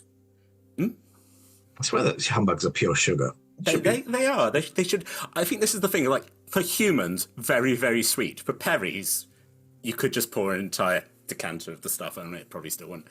Which also continues the thing of Perry not liking Bram's cooking. he hasn't made anything she likes. I think up to this point. So yeah. I'll do better. Okay, so Let's go. yeah, No Per- heroics. No heroics. Vague. Mostly because we are all emotionally bereft enough that someone will try to do something else stupid after you. Well, I mean, the world might end, so now is the time for heroics. No stupid heroics. Define stupid. Actually, no, wait, it's fine. I got it. Nothing that will cause someone else to get stressed and go after you. We all go in, we all go out. Our aim is not to win. Our aim is to distract and get them out and survive. Yes, boss. Let's go. Okay, so following Perry, Udric, and Visania, who came through this way, you can make your way back up through the temple. The doors were left open from the previous puzzles, so nothing's reset or anything like that. As you get to where the fork in the road in the pathway is, you feel another more violent jerk that causes all of you to stumble into the walls. And nobody takes any damage or falls prone or anything like that from it, but you can feel that something is causing this large structure to move, and you will begin bolting down towards the eastern wing. Corvu is ahead of us by about a minute at this point. Cool. Make me a perception check for Corvu, please. Sure. Let's remind myself how his perception is +4. Okay, that's a 16. 16. So I will say that as you've all begun running down the corridor towards the eastern wing, you have been hit with a sort of breath of fresh air coming from that direction. Corvu has flown off ahead, and as he keeps going, he comes to flies through a room that looks like there was probably some sort of a puzzle or something in here, but it looks like the puzzle's been solved, and there have been jerry rigs and things placed to keep the doors open. As he flies through that room and into another corridor, he takes a sharp turn and he comes out into a large open courtyard that is sort of covered in thick mist or clouds as it's going up into the sky. What Corvu can you see through Corvu's eyes? We can. I think we've had it before where we've had a conversation rather than seeing through his eyes. No, I thought you could see through his eyes to a certain amount. Yes, 120. When the shadow was going off, we were like, Yes. we can lose. Yeah, and after that, he has to come back and tell you what he saw. Yes. Yeah, okay, cool. So yeah, it gets to the point where he flies far enough away where he has to start telling you what he sees rather than you being able to look through. And he says to you that he can see figures in the room. He's taken a flight upwards so he doesn't get seen. There are a number of figures in the room. It looks like two of them are doing something with some strange items. And there seems to be a large, and he means larger than what you saw in the hallway before, rock in some sort of a strange shape up here as well. Mm-hmm. Looks like a head, maybe. Okay, fine. Sure. What? More toes. You found a testicle. Logical conclusion. Far away. Put it on a t-shirt. It looks like a very large draconic head. Is that what we're called? Yeah, I'm not helping the situation at all. Curve into it, my brother. It's a hard lizard. Mhm. Can Corvu describe the items to me that they are using? Flying a little bit closer to still not be seen. I will ask for a stealth check just to be safe. He's a clanky little thing. Stay safe, my friend. Quiet clank. A clink. Oh, 22. See? Yeah. Tiniest clink. He is fine. bad. He tells you that he can see 12 figures in this room. One of them looks like the undead woman that Perry doesn't like, or that nobody likes. Right. Another one is a hunched over man in a cloak with lots of respirators and machinery on his back. The rest of them all look like reavers. One of them looks like the daggy stabby one who killed one of the sparrows. So Jebrick. Mm-hmm. A couple of spellcasters there, but they're all wearing the reaver clothing. The items that the woman has in front of her, one of them looks like a golden dragon's heart. The other one is a circlet that she's taken off of her head and has put around the dragon's heart. And the other one is something that they've pulled out of a pedestal that's in this room. And it looks to be a giant staff that has got a perfect, like, sort of crescent moon head to it. And you watch, Corvu watches as the heart is placed in between that, and electricity begins to shoot between it, and it begins humming, and that's what's causing everything to lurch. We'll pass all of that on. So interestingly, we already knew about the Undying Circlet that House of Anna controls the dead, and the Dragon Heart, which allows them to control the land, but we didn't know that she had it. But now she does. But the staff is new to everyone? Does anyone recognise the staff if Elodie starts describing? Note about it somewhere. Let me flip through my notes. Notes, so many notes. Elodie, whilst you're flipping, Elodie will be sort of muttering what Corvu is seeing, and then for the imagery, we'll be using sort of prestidigitation to kind of like throw up very little. I know it's not quite minor illusion, but like very quick sort of shapes to give the shapes of the things that she's seeing. So I've got this, what I believe the staff to be as temple artifact that acts as an amplifier to the effect that the Undying Circlet and the Dragonheart have, which is the ability to manipulate the land. Is that correct, Josh? That is correct. That is what this item is. I relay that to the party. We need to get going then. Way ahead of you. I make Eclipse massive, and I hit a rage. I'm ready to go. Okay, you will begin running. Are you stealthing or are you just running? I'm just going. I've gone. Oh wait, no, Perry, wait. As you come close, do I have to touch you? No, I Do I have to? don't. No, I don't actually. Just as you're running away, you'll hear Perry, wait, and like tendrils of purple, aethery, sparkly magic fly out of Elodie's hand as I cast Enlarge upon you. Oh. Ooh. The image that I had in my head was Perry runs away, then gets called back, but comes back and has got one of those big sort of like grins on their face. I'm thinking like the art style of Has Been Hotel. Just comes back with a big grin on your face, and then you get enlarged, and then you run back again. Brilliant. And I will note that because I have now taken a feat of Shadow Touch to go with being a Titan of darkness and dark magic, Rage still looks the same. Flooded eyes, crackling black and electric things, but also breathing out is a shadow. Just thought I'd add that for flavour. Very nice. And now you're a normal person's height. Yay. No, you are now large. Advantage on strength checks, strength saving throws, attacks deal an extra 1d4 damage. Okay, thank you very much. Also, I'm the tallest member of the party. All of 1 minute. We are now going to roll initiative, please, everybody. It's going to cast Bless before Harry runs off too far. Yes. I will, just before we start initiative, like when we get to the top of the round, as you're all running in, if anybody else has anything else they'd like to prepare before combat, then please feel free to do so. I'm going to roll some initiatives as well.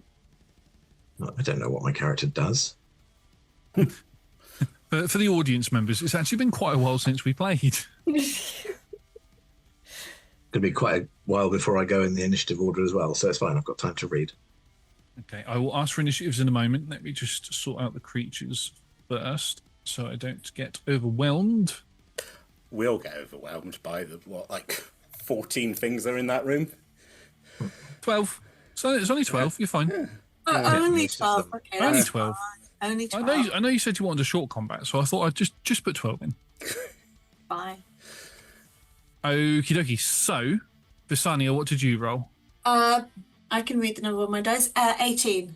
18, which oddly enough was the number that I had in there already. Udric, what did you roll?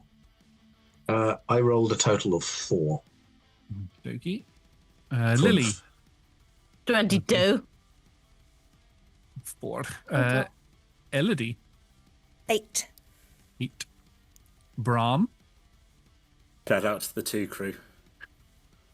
And Perry. So 18. 18, yeah? Awesome.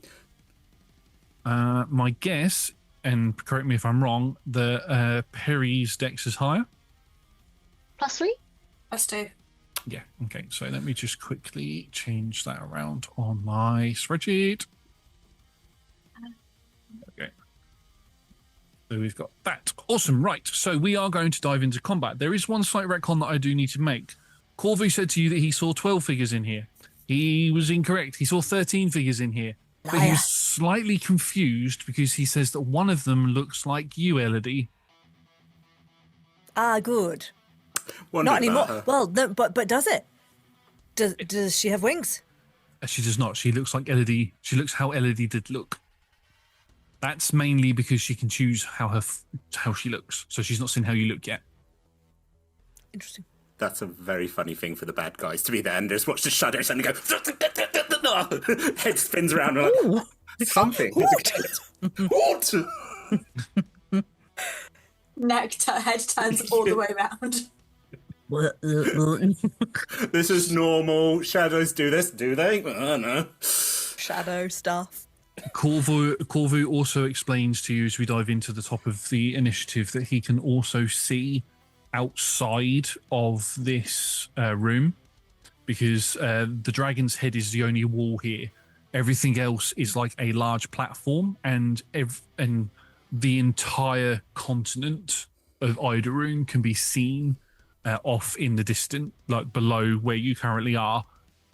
Oddly enough, he says that he can't see anything beyond. So he can't see. You're high enough where you could basically see the entire world. Wait, are we flat? Right, turtle. You're not flat, but he's saying that he can't see beyond Idorune's waters, as if there's some sort of barrier. I mean, that feels like that's very far. You'd see the draw distance anyway, right? Yeah. I know you're trying to tell me like there's a big barrier, but realistically, that's a very long way to be able to see. How big a planet are we? If we were a very big planet, then we could be in the middle of the ocean just on ourselves, and it's just a really long distance to the next bit. Little big planet, in the middle. Anyway, You can see the curvature. we go to the top of the round, and it is actually Mortigan who gets to go first. With a massive initiative of 34, because D&D 2024 stats give a massive boost to creatures' initiatives. I kill him. And you watch as so actually, sorry, scratch all of that. I said that everybody gets to do some prep before they go in. Visania said about doing bless, but I didn't ask anybody else if there was anything they wanted to do. I know, Perry, you said about the rage, but was there anything else you wanted to do? Eclipse into the massive form. Yep, we got big eclipse, total eclipse is what we've got. Yeah, total eclipse. Okay, cool. What is Bram? Bram, are you preparing anything before we go in? I, again, just sort of go and just fire reaches. Protection from energy I'm casting. I can only do it for fire. Don't know if everyone's got fire, but it's always useful to have. Protection from fire, yeah? Again, it says protection from energy, but I can only do fire because of the artifact. So yes, protection from fire. Fair enough. Visania, just quickly, who have you blessed? I want to bless. I want to bless the warriors with this. The ones who might be more inclined to be. Like, I know Udric might be in and out, but I'm going to go for Kerry, Bram, and myself. And I'm just going to essentially, just kind of give a pat to Perry as he rushes forth, and then also just grab Bram by the shoulder. You feel more positive and more able as I give you a blessing. Thank you. Guidance and blessing. Great. I ask because I have a condition tracker as well now, so I can track all of your conditions. I thought you were going to say like a dispel. Where you just like dispel blessing. This is not a place of honor. Go. Bram, I've already asked. Bram, Lily, is there anything you're preparing? Yes, I'm gonna do one of my innate sorcery, which just makes me extra sorcery. Extra saucy. Spell save DC of your sorcery spells increased by 1, and you have advantage on attack rolls. Awesome. I take it that's a condition you can't lose. No, I can't. I won't bother. I won't note it down then. No. Udric, is there anything you would like to do? I would like to cast Stone Skin on myself. Nice. Oh, lovely. Yeah, okay. You can definitely do that. That's Does bugger all except make sure that nobody can take my armor away. fair enough. Cute. And then finally, Elodie. I think just as we've been sort of rushing through, she's been grabbing like just little knickknacks and stuff that's like little artificer drawers and stuff out of the bag, and also just like any interesting rocks or stuff that we see along the way that doesn't look vitally important, and has been doing this sort of break it down into alchemical components cantrip, and to create more quintessence, just so I've got a nice little supply of it. But that's kind of been like along the way anyway. That's cool. Just to confirm, because I feel that it's wrong, you did roll an 8 on initiative, didn't you? Yes. Cool. Right. For some reason, I felt that was wrong. Anyway, so Also, quintessence is now a thing that's important for this wizard. I don't know if we kind of... how on earth do you spell it? Quintessence, Quintessence.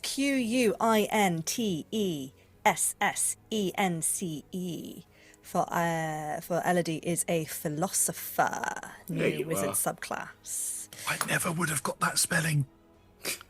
But yeah, okay. At the top of the round, Mortigan will go, and as you have all kind of barreled into the room, he turns to look towards all of you, smiles towards you, Visania, and then waves his hands around, and you watch as a bubble forms around himself and Savannah, who are stood near the edge overlooking the continent. That's his turn done. As we move to both Jeverick and one of the other Reavers' turns, Jeverick looks towards all of you again with a... Well, you can't see him smile because he's got one of those... bandana things up around his face with jagged teeth on it, but he looks towards one of his he's now the leader of the Reavers, so he's looking towards one of his looking towards his right hand person and gestures with his head, and they all begin, and both of them begin running to make their ways towards you. However, they're not going to get to you this turn, but what they are going to do is make stealth checks. The basically Reaver assassin with Jeverick doesn't disappear, but you watch as Jeverick turns invisible and disappears. That is their turn done. Lily, it is your turn next. All right, I'll get sword out. Sword. Pop your pup, mate. Pop your pup. It is Perry looking to like go past me. Probably, I think Perry's in front of everyone. I think Perry's going to get into the combat before everyone else. I send sword with Perry to help with flanking. Yep. I'll give you a hand with flanking. And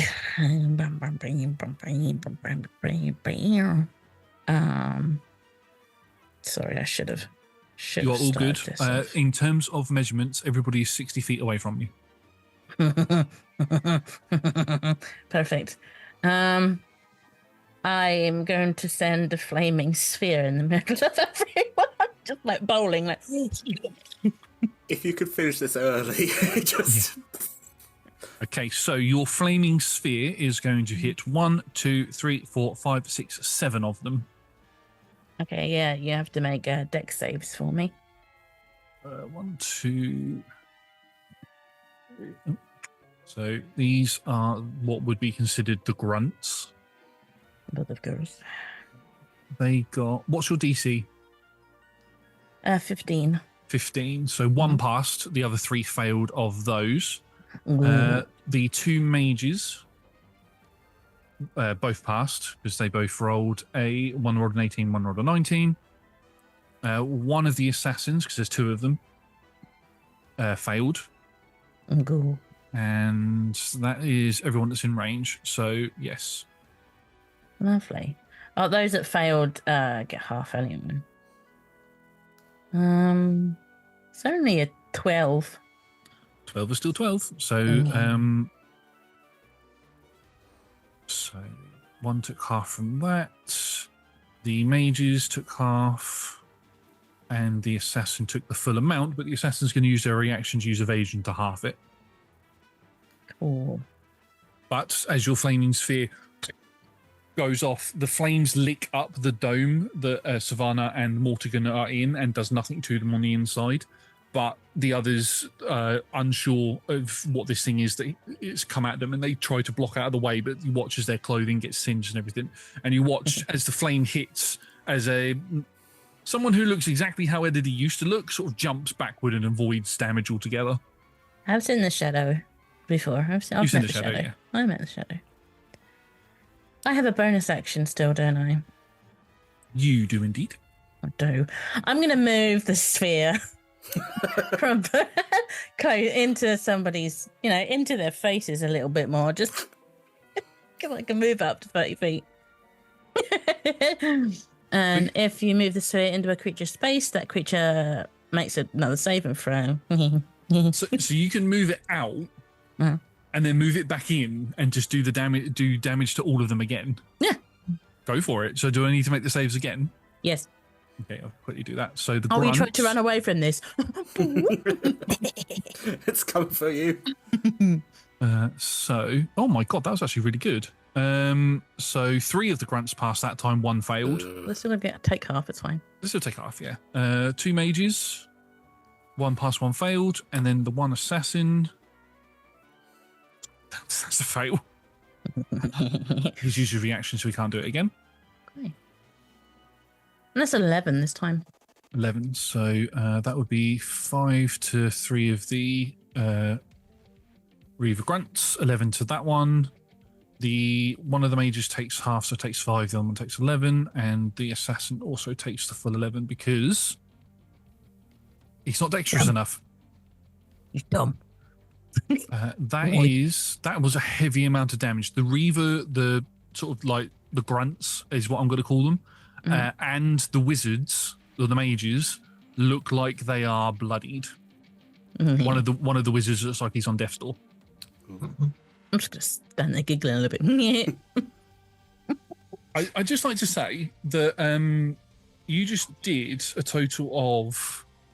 I know you said, it's 12 and 11.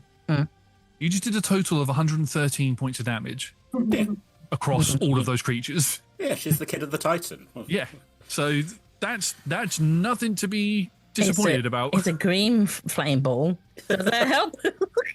Yeah. Green. That doesn't go with red at all. Orange. Christmas. Amazing. Is that the end of your turn? Yeah. Awesome. So we come to one of the grunts that got absolutely cindered. He is going to run and dash to get into close combat with... Perry would be the first one, but can't do anything else because that's his move in action. Savannah's go next. Savannah begins... sort of holds the staff out in front of her and tilts it towards the outlandscape. That is not English. Tips it out towards the landscape of the continent below, and as she begins twisting it, you can begin to hear the sounds of massive, like as if 2 rocks had smashed together, and you can begin to hear that and can feel basically everything around you begin to shake. And we're going to come out of this vision for a moment as we look at the continent of Idorune.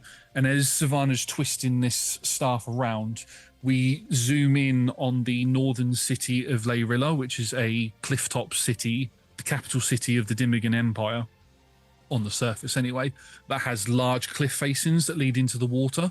Those cliff facings begin to crumble as we watch houses fall into the sea, as it all begins to flatten out down as Savannah is beginning to change the very fabric of the continent itself. But why? Yeah. Melody does not say out loud. For our audience members, as the dust begins to settle, we see a lot, and I mean a lot, of black-sailed ships sailing towards the city coming from the Imperium. Don't celebrate that. Sorry, it's just really good tactics. Oh, your boys are here. How exciting. I'm just proud of them for doing sensible battle tactics without me. That is the end of Savannah's go. We now come to the layer action. Something happens that you can't see or hear. Oh, right. We then We have no. We then come to one of the other, the Reaver assassin that Lilly had injured. So I put the hit points in the wrong place. Sorry about that. Some poor guy just starts bleeding. He's like, oh no. I burn me. He is going to try and disappear. You can't, you're crispy. He's crispy, but he did roll a natural 20 on his stealth, so he just fades out of existence and disappears. You don't know where he's going to appear again, but that's his turn done. Crispy Perry. secrets. It is Perry's turn. Go on, Pat. You're muted. I think you're muted. Bollocks. Thank you. So there's grunts in front of us, and then there's an invulnerable wall with Savannah et al. With the artifact. Yes, Savannah is wielding the artifact inside of this orb with Mortigan. Okay, and are they casting the orb from within? Yeah, you can see that Mortigan is the one that is maintaining it. Okay, I don't really know how to get through that, so I'm gonna try and mow through some grunts. Unless there looks to be something that might distract. Could I just distract Mortigan by just mooning him? Is that an option? Would that work? He might tilt his head at it and be like, why are you doing that in front of a grunt? But It's from the Imperium. That's as much as a hello over there, so it probably wouldn't work. Yeah, I'll mow through some grunts. yeah, you got one grunt in front of you. You can make an attack roll. Oh, I have the stats up. That's always helpful. I'll make my first attack against them. You that have was a help. nat 20. Okay. What is the base damage of Total Eclipse? So base damage of Total Eclipse is not counting rage. No, just the dice. Just the dice is D12. Just a D12, yeah? Okay, so Yeah, plus various things, but yeah. So roll all your damage and then add 12 to it. okay. Give me a minute because there's a few things. So that is 11, 12, 13, 14, 15, 16, 17, 18, 19, 20, 21, 22, 23, 24, 25, 26, 27. Then I get another D4. 28, 29, 30, plus 12. Yep, 42. That was enough 42. to one shot him. So one shot him and then some. So yes, he is carved in two as you just delete this grunt. Ending the arc as I began it by claving people in twain. Yay! Woo! Amazing. Evie, Okay, your weapon yes. property, because we haven't been doing that. Do you have cleave on the scythe? There isn't anybody else believe- within range at the moment. Boo! There's only one. But- We have a sword friend. No, Your it's sword, to- yeah. But, you but, can but carry I mean, enemy-wise, there's nobody else at the moment. Nobody else has had a turn yet. I have a second attack. Yep. So, is there someone are there two people I can try and get? At range, yes, because nobody else has actually, other than the assassins, the mages and the other grunts haven't actually moved yet. So they're all still within sort of like a 10-foot bubble of each other. Okay, I'm going to run up and try and get some mages. Yeah, go for it. Cool. So, the actual attack is a 22 to hit. Yes. Right, let me do the damage.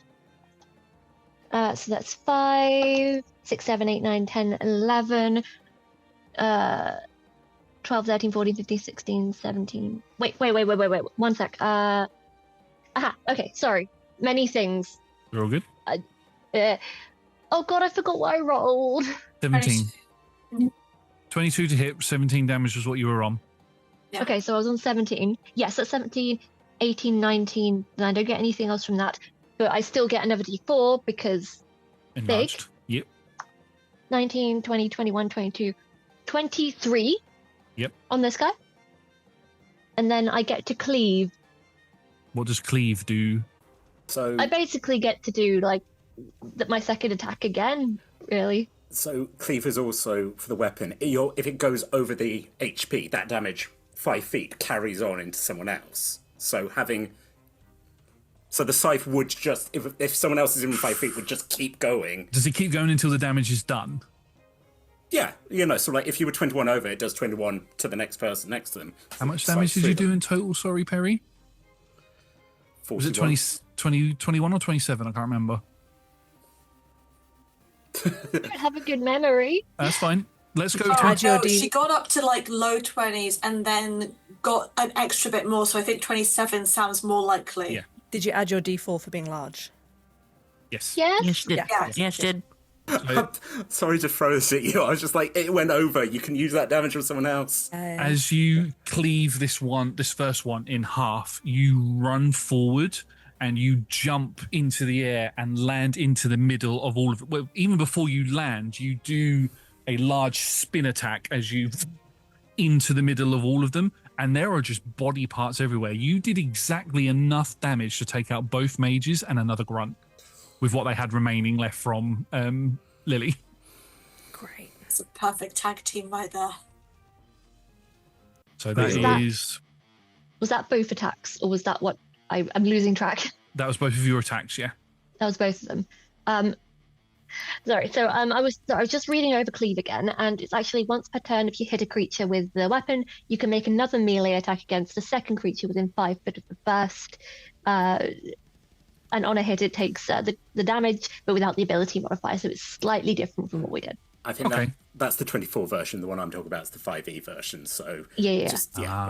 No, that's fine. I like the idea of carry for this instance. We'll do it as a carry through, mainly because it was so perfect that you just did the exact life hit points they had left. So I'm cool with that. We'll keep that like that for this one. Sweet. Awesome. And then as I land with body parts flying about me, it's our last combat. I'm going full ham. I'm hitting my Celestial Revelation, and inky black wings come out. If anyone else is within 10 feet of me, can they make a charisma saving throw, please? Yes, there are 2 more of these grunts. Charisma save, yeah? They're not going to do very well on this. Oh, actually. DC is not very high. So I rolled a 4 and a 16. 16's fine. The 4 is frightened of me. Okay, so on their turn, they will run away from you. I shall put that down. Because I have Status tracker. a condition tracker. There we go. Scary. Awesome. Anything else on your turn, Perry? I think that's everything Amazing. for now. Sounds good. Zania, your turn. Cool. I just want to check with. Just going to go to Elodie. Well, Udric first, but also Elodie. Do you have anything? We can't get through. Do you have anything that might affect them from underneath? I'm confused. What? From Anything underneath? that might disrupt them from underneath if they're behind a barrier we can't get through? Fines. I don't think that my defile ground is blocked by eyesight. Yeah. Yeah, because I don't know if a spell or a weapon attack, I don't know yet, can get through, but it's something that could get the ground. Mm-hmm. Might work. I can defile it. Consider it defiled. If we can somehow confuse Savannah so she's perhaps not thinking clearly and less likely to save a wisdom saving throw, I might be able to paralyze her. Cool, that's not me, but... All right. If I can burn her. As the orb moves. Speaking of wisdom saving throws, from what I know of Morty, what's his wisdom like? He's more intelligent than he is wise, but his wisdom score is still quite high. Mainly because of the augmentations that he has. So, likely to pass a wisdom 16 check? He's likely to pass, with the way that he looks currently, he's likely to pass pretty much anything. He's the power builder who, like, in terms of character building, who rolled like nearly all max stats on the stat roll through augmentations that he's done to himself. Mm-hmm. Still looks like a weedy old man, though. Alright, I'm going to save the thing for a moment. I'll try and do it later. At the moment, can I... Okay, I know Devric's invisible. Yes. But I'm also trying to track everybody in likely paths, and there's dust and blood everywhere, which means footprints might be seen. Can I try and work out where he might be? You can roll me a perception check. Okay. Which dice do I want to use? This one likes me. Because this... Black. And bless as well. Because the invisibility that they have is very much like camo, sort of like invisibility. I always think of like invisibility as like the elites from Halo. You can sort of see them shimmer, sort of thing. So if you roll high enough, you might see him. Okay. Ooh, yay, good. Okay. 27? That's what he rolled on his stealth. So yes, you can just see him as he's moving around. He's trying to get behind you. You can't see him himself. So any attacks that you make on him will be with disadvantage, but you can see that where he's going to appear, roughly. Fantastic. So I'm going to make it look like I haven't noticed, as I'm just trying to clock all of the different things on this field and direct people to places. Okay. Okay, you are doing that, Brahms. Okay. And then I'm just going to go swing my sword at wherever I think he is. Okay, roll me an attack roll with disadvantage, please. Disadvantage, that is fine. I'm going to roll you, and I'm going to roll you. Oh, I can get rid of the mages now, can't I? That is... Hey, baby. Hey, baby. Guess who rolled 2 19s? Hey, baby. Lovely. Is that... Oh, what, with disadvantage? Just on dice. So, that is... I can do math. With bless. That's not even with bless. That's fine, you hit. I know. 28 to hit. Oh, definitely. Fantastic. He is not paying attention to me at all as I try and kill the hell out of him. Okay. That is... Why did I pick the dice I can't read? There we go. I can read that. Readable dice. I know, I picked the ones with where the ability to actually read the numbers is really hard, because it felt more thematically appropriate in this moment. Give me a second. 7 plus... I'm going to... Flame... Okay. Jacket, flame blade, that's a... Give me a 7 plus 8... Oh, God, math. Why do I... 1, 2, 3, 50 plus Flame Blade is going to be a D8. There's 2 points of fire damage. Then I'm pumping a smite into that because why not? Which is another D8. I'm gonna use you. That's 2d8. I can do math. Stupid. Okay, that is 13 points of slashing damage, 2 points of fire, and 6 points of radiant damage on my first hit. Lovely. So 13, 2, and 6 as he spins round, spin round, just sort of swing backwards, and he gets caught and slashed across the sort of the midriff area, sort of scraping across his back, and you hear a guttural as he is potentially still there, or he's carried on moving, but blood is dripping on the floor now. So I would say if you wanted to attack him again, it would be with it would be a flat roll. Okay. Hello there. Damn it, you saw me. I'm very good at what I do. That is a... I haven't done math. Plus the floor. 16, 17, 24 to hit. 20-something to hit. 20-something will hit. Fantastic. I'm going to do it again. I want to hurt him a lot. Remember, you can only do Green Flame Blade on one attack. On the one attack, that's fine. Yeah. It's just for the bonuses of hitting. I'm not going to smite him again because I want to keep some of those. So that's just 13 points of slashing damage the second time round. Amazing. I mean, that's a heavy amount of damage. He's... you're going to have to die. Is that the end? Better people than you've said that. Worse people than you've said that. He's said that repeatedly, I point to Marty. Is that the end of your turn? I am just going to step in a way that basically means that he is focusing on me, and the other people behind me can kind of, like, the rest of our team can, like, move to wherever they want to go. Awesome. Okay, so at the end of your turn, just before we get to somebody else's turn... I'm going to keep asking about weapon mastery for all of us. Do you know what you've got on your sword? Sap? He has disadvantage on his next attack. Cool, because he's taken a legendary action to attack you. Tell him no. No. No. No. Which was lucky, because one of those was a natural 20, but he did roll. Yeah. He did roll a 24 to hit you, though. Yeah, sure, that hits. Right, you are going to take 9 points of piercing damage. No, my humbug. Not the sweet. That sweet treat gone. My sweet treat.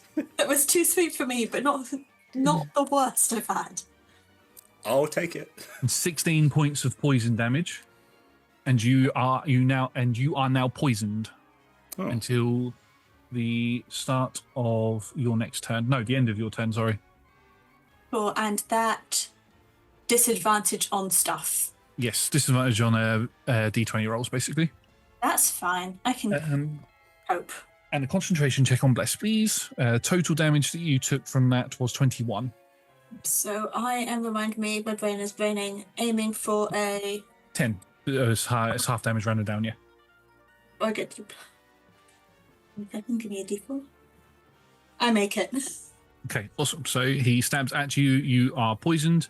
One of the Reaver Grunts, which is right next to right next to Perry, sorry, is going to make an attack against you, Perry. It's because I read Elodie's name underneath this grunt.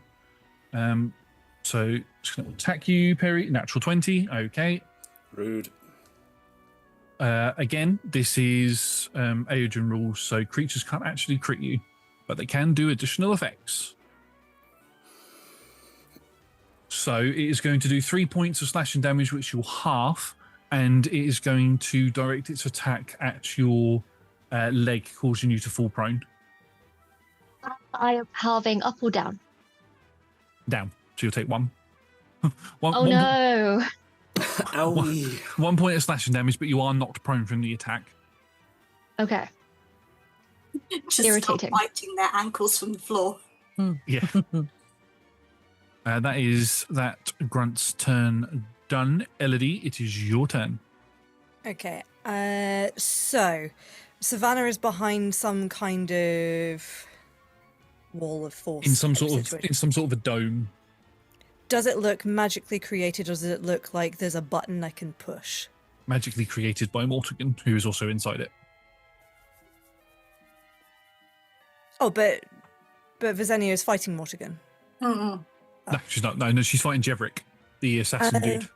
I'm sorry, Yeah, I I know. was So many frantically trying. NPCs. But also, I've been frantically trying to readjust the stats on my gun. No, you're all good.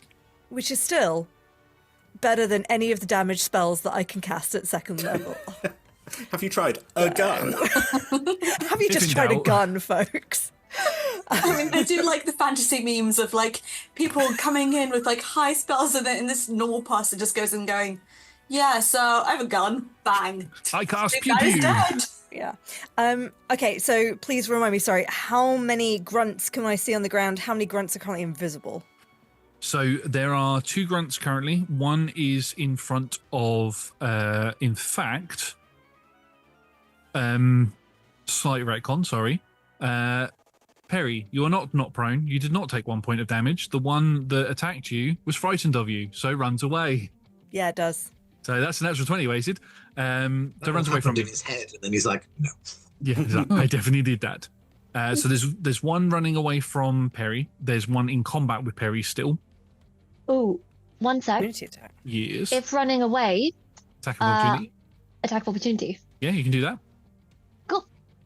Excellent.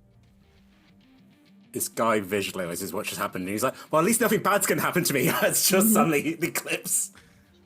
18 to hit. Hits. Sweet. Okay. Because Eclipse is big, that's D12 and D6. And I don't think I get rage, necrotic stuff. Do I get that on opportunity attacks? I think you get it on any attack you do. If you don't, you do now. Yeah. Okay. Bear with me a minute. That's all right. So 8, 9, 10, 11, 12, 13, 14, 15, 16, 17, 18, 19, 20, 21, 22, 23, 24, 25. Then the other D4. 26, 27, 28 points of damage on the opportunity attack, please. Awesome. And he also can't move now. That's fine because he's dead. as he ran There away. we go. So Elodie, what you saw was 2 grunts, and then one evaporated into mist as they tried to run away from Perry. You can see obviously Savannah and Mortigan behind within this dome. You can see one other assassin-looking one that is within 15 feet of Perry that didn't turn invisible. You don't know where the other assassin is because that one did turn invisible, but Jeverick has partially appeared next to Visenia. But I saw where they started before, like, because they turned invisible on their turns, right? So we saw where they were. Yes, you It's saw not where like they I were. have no idea. I know at least where they started. You know where they started. You can also see Minerva is currently on a platform that's slightly elevated, looking down at everything, and What has seems she to been have. doing? She has she seems to be stunned in confusion, looking at you. Yeah, great. I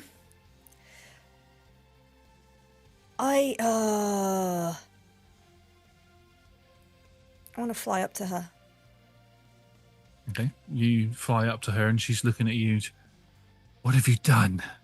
What have you done? What business have you with these people? Where's the menagerie? Why can't I sense them? I'm here. All of You're- me. No, not all of you. Not from all of you. you. Do you want to come back? Do you think you're ready for that? What have you been doing with them? Why are you helping them, working with them? Oh, they didn't know I was here. I've been sneaking around, waiting for my moment. Can you take down that shield around them? What do I get out of it? We get to chat more, because I will live. I'll make a deal with you. I'll take that barrier down if you accept your memories. The ones that you forgot. That's what I have up here that you don't have. Deal. Okay. Her turn is actually on your turn. She's going to, unless there's anything else you want to do, My action would be to fire at Savannah if the shield is down. She's going to fly down towards the shield, and she places her hand on it. And as Savannah looks up in shock, and Mortigan, she gives the big, wide, Slender Man style smile that she does. And then she just crushes her fingers within the barrier, and the whole thing shatters and is absorbed into her. And then she looks towards you. A deal's a deal. And then she turns into a blob of aether and then shoots towards you and goes into your mouth. Would I have, like, if I knew she was doing that, would I have time to get the shot off before she came towards me? Yes. Like, I'm prepared, ready as soon as that shield comes down Yeah. to fire. Yeah, go for All it. right. Okay, so as the shadow is flying down, I'm going to use my bonus action, cantrip, moment to think, and there's just like little spectral feathers appear in the air to slow down time for everyone, while Elodie just focuses in on Savannah and the staff that she's summoning, and I'm going to use that free study action that I get as part of that moment to think to just really like focus in and like it's sort of like steady aim. If you're all right with that, Josh. Yeah, sounds good. I generally allow those sorts of things to be free rolls anyway, because using your action for perception, investigation, all that seems mean. So, funnily enough, the attacking with the gun is still more powerful than any of the cantrips or spell attacks that I have, because we've beefed it up. So that's going to be a 21 to hit. To hit Savannah, you're doing a particular aim, aren't you? So Yes. DC would have been slightly higher. That just hits. Okay. Where's my D10? There we go. I have bumped these stats down. I no longer get the. It's no longer plus 12 on the gun. It's only plus 9. Oh, wow. Oh, only. Only. Only. Okay, so that is going to be 18 points of piercing damage as the bullet rips into. I think I'm aiming to sort of block her concentration or to break whatever she's doing with the staff. So it's probably aiming at her hand. Sorry, I was just about to clarify. Were you aiming at her hand or the staff? Her hand is on the staff, right? Her hand is on the staff, yes. So her hand. Yeah, okay. So you hit into her hand and you watch as her thumb is completely blown off from this attack. She winces in pain, but you watch as the skin begins to knit itself back together and the bone begins to reform. She looks up towards you. Oh, I'm going to kill you, and it's going to be so much fun. Sorry, you're very far away. What was that? You're mumbling. Project. Yeah, she said that. Did you actually hear what I said? Oh no, I did. Yes. Oh, good. But I'm just checking. I'm flying very high. Yeah, you I'm say, on the ceiling. You say that as the blob of Minerva shoots into your face and absorbs into your body, and then a big flash of light within your mind happens, and for everybody else, Elodie falls to the floor on the ledge. Oh, good. Oh, fuck's Sleepy sake. time. Is That was a spell and not an attack. No, that was what happened to Minerva, to Elodie. Sorry. Yeah. Oh, okay. No, yeah. she wanted this. This Yeah. is fine. This is a deal. Fair. At the end of Elodie and Minerva's turn, that moves it to the Reaver Grunt's turn, who is going to attempt to make an attack against Perry. This one is not frightened of Perry. But will be. It will be. This one did not roll very high. It rolled a total of 15 to hit you, Perry. That does not hit me. Yeah, so he's a bit shaky and swings at you and misses. He's like, thinks about, and he's going to attempt to run. But you've already used your reaction, so he will get away. But he's got to run past everybody else first as we move to the next person in the initiative, which is Udric. that me? So, are there any people kind of in? Oh, that shield went down. Who was in the area of the shield? Both Mortigan and Savannah they're within 5 feet of each other. Mm-hmm. Is there anyone else? Because I can do something which is a 20-foot sphere. So is there anyone else in that kind of thing, or is it just sort of them at this point? 20-foot sphere is relatively large. So I would say you would get the assassin that didn't move. And the assassin that didn't stealth is you would also get in that. And you would avoid getting Perry in it as well. That is Unless you wanted Perry in it, if it's like with a real balloon or something. That is part 2 of two-phase plan. It's also a 10-foot radius sphere. I think I would probably actually...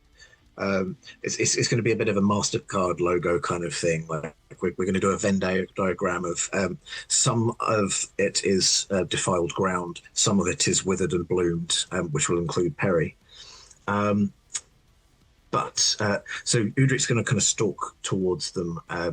The bark skin the tree tattoo that he's now kind of like the scarification on his back hardens and it kind of spreads across his skin. So he's got this kind of hardened exterior. And as he stalks forward, reaches his hand out, and dark tendrils of this purple ether kind of slip from his fingers. As he does so, his skin kind of goes a little bit purply and translucent, and you can almost see the bone underneath. And yeah, I'm going to defile me some ground. Okay. So initially, that just means it's difficult terrain for the hostile. Oh, for creatures that are hostile to you. I suppose I can overlap because it won't affect Perry. Oh no, but the damage. I won't do it. Yeah, so it's difficult terrain for them, and also when they take damage from a attack or spell for the first time on a turn, they take an additional 1d4 necrotic, which is going to matter now because I'm going to wither and bloom, basically the same thing. And I will. I don't know if Perry's actually taken any damage. No. But it's handy for when damage does come, if it comes, when it comes. I'm going to do it at level 2 then, just as at this stage. So, yeah, could they all make Constitution saving throws, please? They can indeed. I will say now, however, Savannah is immune to necrotic damage. Necromancy. But, Well, and that was a natural 20 for Mortigan, Oh. which is poo. But the assassin rolled an actual 1. Hey, it balances. well, they still take half as much. So I rolled 7 necrotic damage, including the additional d4. So I guess Savannah takes nothing. Mortigan takes 3. And then the assassin will take the full 7. Yeah. And were Perry damaged, could choose to re-roll an unspent hit die. Lovely. But yeah, that is that. Just going to stalk forward at my normal pace. Amazing. Okay, so at the end of your turn, Bram, it is your turn. What a loss happened in 6 seconds. Okay. Lasania and a bleeding Jevrik. How far away from me? Next to you. It's literally just been there. Literally, because you've not moved yet, so it's literally happened right next to you.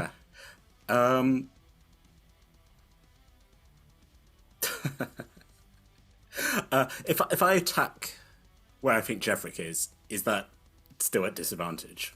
No, because he's covered in blood. Amazing. Okay, well, last episode of the season. Let's try this. As the sword in my hand has lit up, covered in fire, I sort of gesture to where I think he is as I try to cast a cantrip. Does a 9 hit? No. Unfortunately not, no. Oh, dear. Well, I'm going to action surge, just so I can do something. Does a 16 hit? 16 is exactly what you need. As the sword cleaves round into him. First attack is 11 points of slashing. Then we have 3 points of flames. And can he make me a strength saving throw? He rolled a 14. Meets it, beats it, unfortunately. Second attack as the sword comes round again.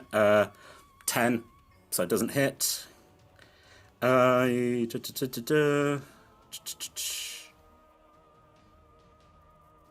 Interesting. Can he make another strength saving throw, please? And indeed, that's a 3. So, whiff of the spell, slash, comes round, and as we go in, I, using my superiority dice, grapple him. So, arm around the neck, and just in his ear going, "Do you remember me? Do you remember me, Jeffrick? You stabbed someone I really care about, and it starts squeezing. Where I hope I've got him by the neck, because I'm certainly squeezing something. Well, okay. He looks at you. You can see sort of phasing in and out of his cloak. Oh, I remembered you the entire time. It was just fun watching you suffer. Shut up. Squeeze. Yeah, so we're now in a contested grapple as I just... sometimes you just got to choke an assassin out. It's fine. It's a normal Monday. Everyone looks confused. I'm having a really normal evening, everyone. Is that the end of your turn? So that's my action. That's my bonus action. That's my second using...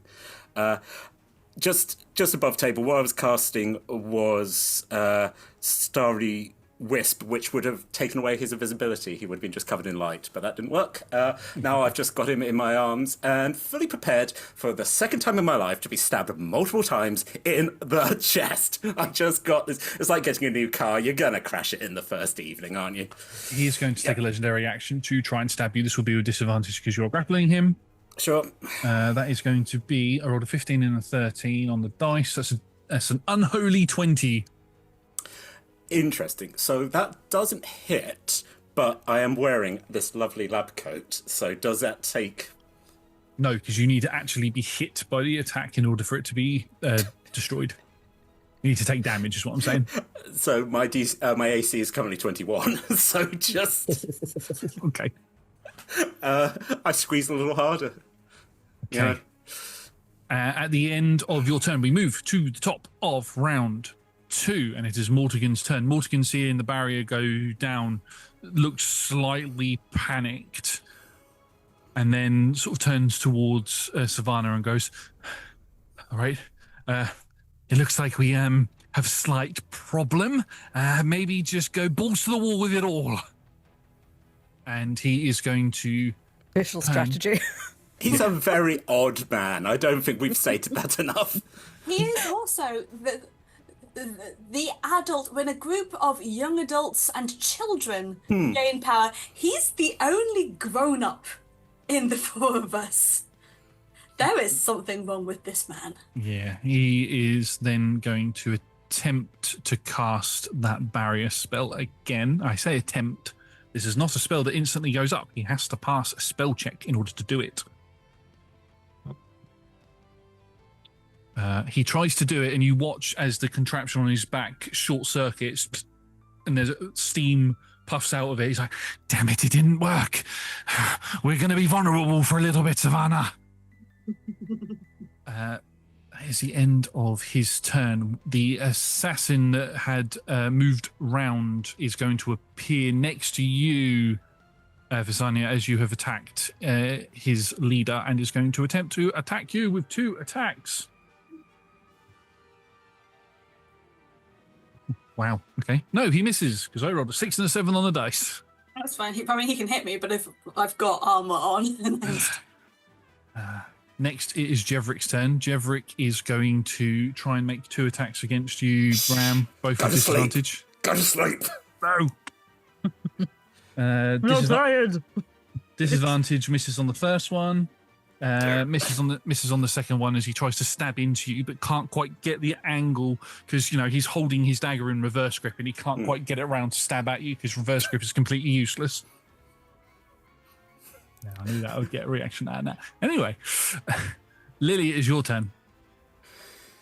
I'm going to send Sword to help with Jevrick. Yep. Going to try and stab, but not stabbing Bram, obviously. Just stab me. Shut up! Someone just stabbed me. And get it You over already with. stabbed me in the back once tonight. No, That's Bram. a 20. That's going to hit. Yeah, it is. I move Sword, to get him, so Sword can get him. It's an 8. Ooh, amazing. He takes more damage. He's like, "What the? Why is there suddenly a floating sword here?" Oh, you don't remember Sword, do you? Well, it's about 5 years for you, but Lily's back, and she's mad. Spots towards the... Oh, yeah. The bitch I stabbed. I choke him harder for using that word. He's an asshole. I'm going to crush his windpipe. That was a different W word. Anyway, anything else on your turn, Lily? Yes, I'm going to send the ball of greeny flame to Sylvanas. Yes, because the barrier is not up. So Yes. that is a what save? That's a 15 dexterity piece. Dex save. So Savannah rolled. She rolled a 14 on the dice for a total of 24. Okay, so she We'll passes. still get half. We'll still get half. She still takes half, and then Mortigan. Oh wow, Mortigan rolled a 3 for a 10. Yes, I'm going to burn you now. He takes full. Quick point of order. The additional damage is per turn, not per round. So I believe, obviously, Savannah's still thingy to it, but Mortigan would take an extra d4 if you want to roll that. Yep, you can roll an extra d4 damage. I don't have Okay, a so reaction I can use now as 15, well. 15 flamey damage. And Are we- D4. And that's a 3 for the diddle. So, yeah, takes quite a lot of damage, and then 15 flamey damage to Savannah is going to be 7 in total. Mm-hmm. Just being like one end, like telling Sword what to do, and then just. And okay. As a reaction, I'm going to use my Call of the Shadow Seeds. So when a... Oh, is Mortigan undead? Or a construct? Mortigan's not undead, no, but Savannah is. Okay, well, it doesn't matter about her. When Mortigan takes damage, I'm going to summon a blighted sapling. So as this sphere of fire just kind of sears some of Mortigan's flesh, it kind of starts to crumble and crust up and becomes this tiny little creature, which acts on my initiative. So it'll just sit there menacingly on his shoulder for the time being. Oh. Lovely. It looks like a living scab. Is that the end of your turn, Lily? Yes. Okay, so we are getting close to the end of the session. As we get to Savannah's turn, Savannah looks towards Mortigan as he says, just do it. And the flaming sphere goes over them and is currently peppering down on them. Savannah looks out towards the entire continent of Idorune and goes, fine, and smashes the dragon's heart and the staff basically on the concrete of this place, and you watch as or feel as everything begins to shake, everything begins to sort of rip apart. For those of you who can look over the edge, and for our audience members, we watch as the city of Catanok, the home of the Imperium, the walls around it begin to crumble and buildings begin to fall into the ocean. But then the buildings begin to appear again as a large slab of land begins to pull out of the water with a large tower on the end of it. Basically, a new landmass is formed around the main continent. We watch as the large doors of the Titans pass, begin the thing that stops, basically makes it so the entranceway between the south and the north is funneled, begins to crumble and shake and collapse down. And on the other side of the large doors is a large Imperial force that has invaded the north and begins invading into the south. For the purposes of this, if anybody in chat now would like to put exclamation point map, you will see a new map of the continent of Idorune. For my players, I'm going to put it into the Discord. So you can see that as I haven't put the ships on there, but there is a lot of Imperial ships around everywhere. As they are now. Why do they need to invade everywhere else? They've got more land now. Yeah. Greedy. The one thing that we didn't have and we're killing our own people for. And now they have even more of it. Yes, there is a new continent map as we come to the end of Sylvana's turn, and we get to what is going to be the last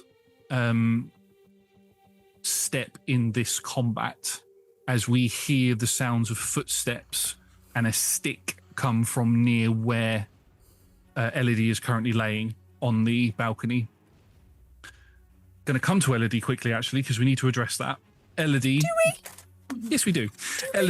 Elodie, you are in a dreamlike state, and there are a bunch of memories flooding through your brain. Memories that you thought you'd forgotten. Memories that caused the menagerie to be created in the first place. One of the memories you see is yourself being led through a dark room with cloaked figures all around you, wearing the similar sort of cultist cloaks that you've seen of the Fallen around here. And you begin to hear voices and speaking, and it sort of shifts and turns again, and you're in a familiar setting. You're in your home. You're in your room. You're 3-4 years old, maybe. You're not quite sure how old you are.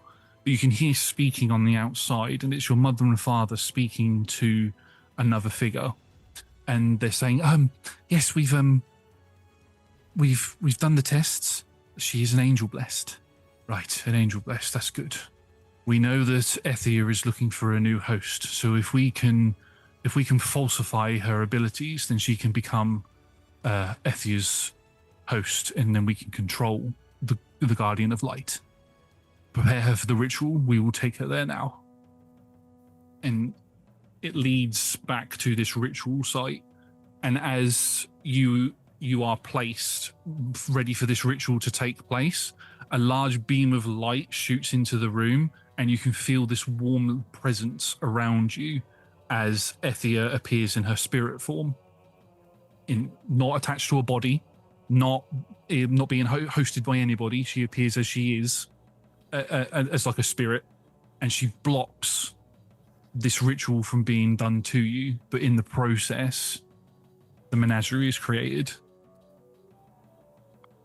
And as you wake up and sort of cross-eyed look around, you can see the fighting going on below, the flames from the flaming sphere around, your friends fighting with Jeverick in the corner, Udric making a slow walk towards, menacingly slow walk towards Savannah and Mortigan, Perry going to town on all of the grunts that are around. You turn and you look towards this doorway, towards this sound, and you can see stepping through, almost in a shamble-like style, is, as his sort of visage becomes visible, you see Solomon.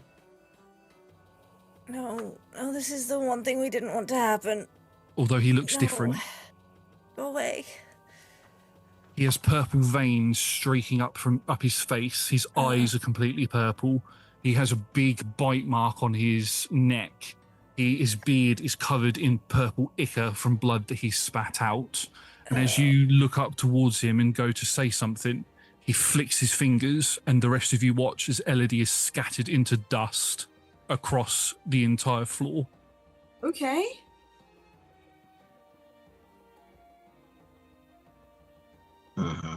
As he takes a couple more steps forward, his shoulders crack and he lurches forward a bit, and you watch as this purple globule begins to pull out of his back.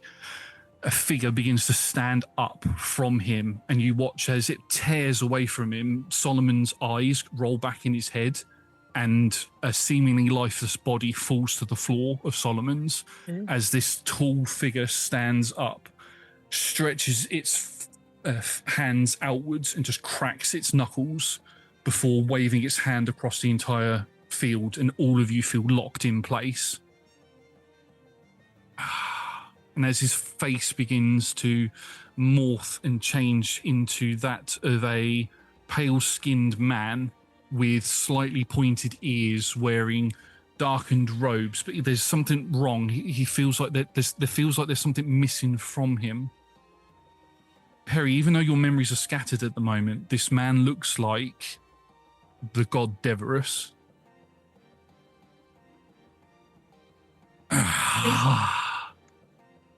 Oh, that was nice.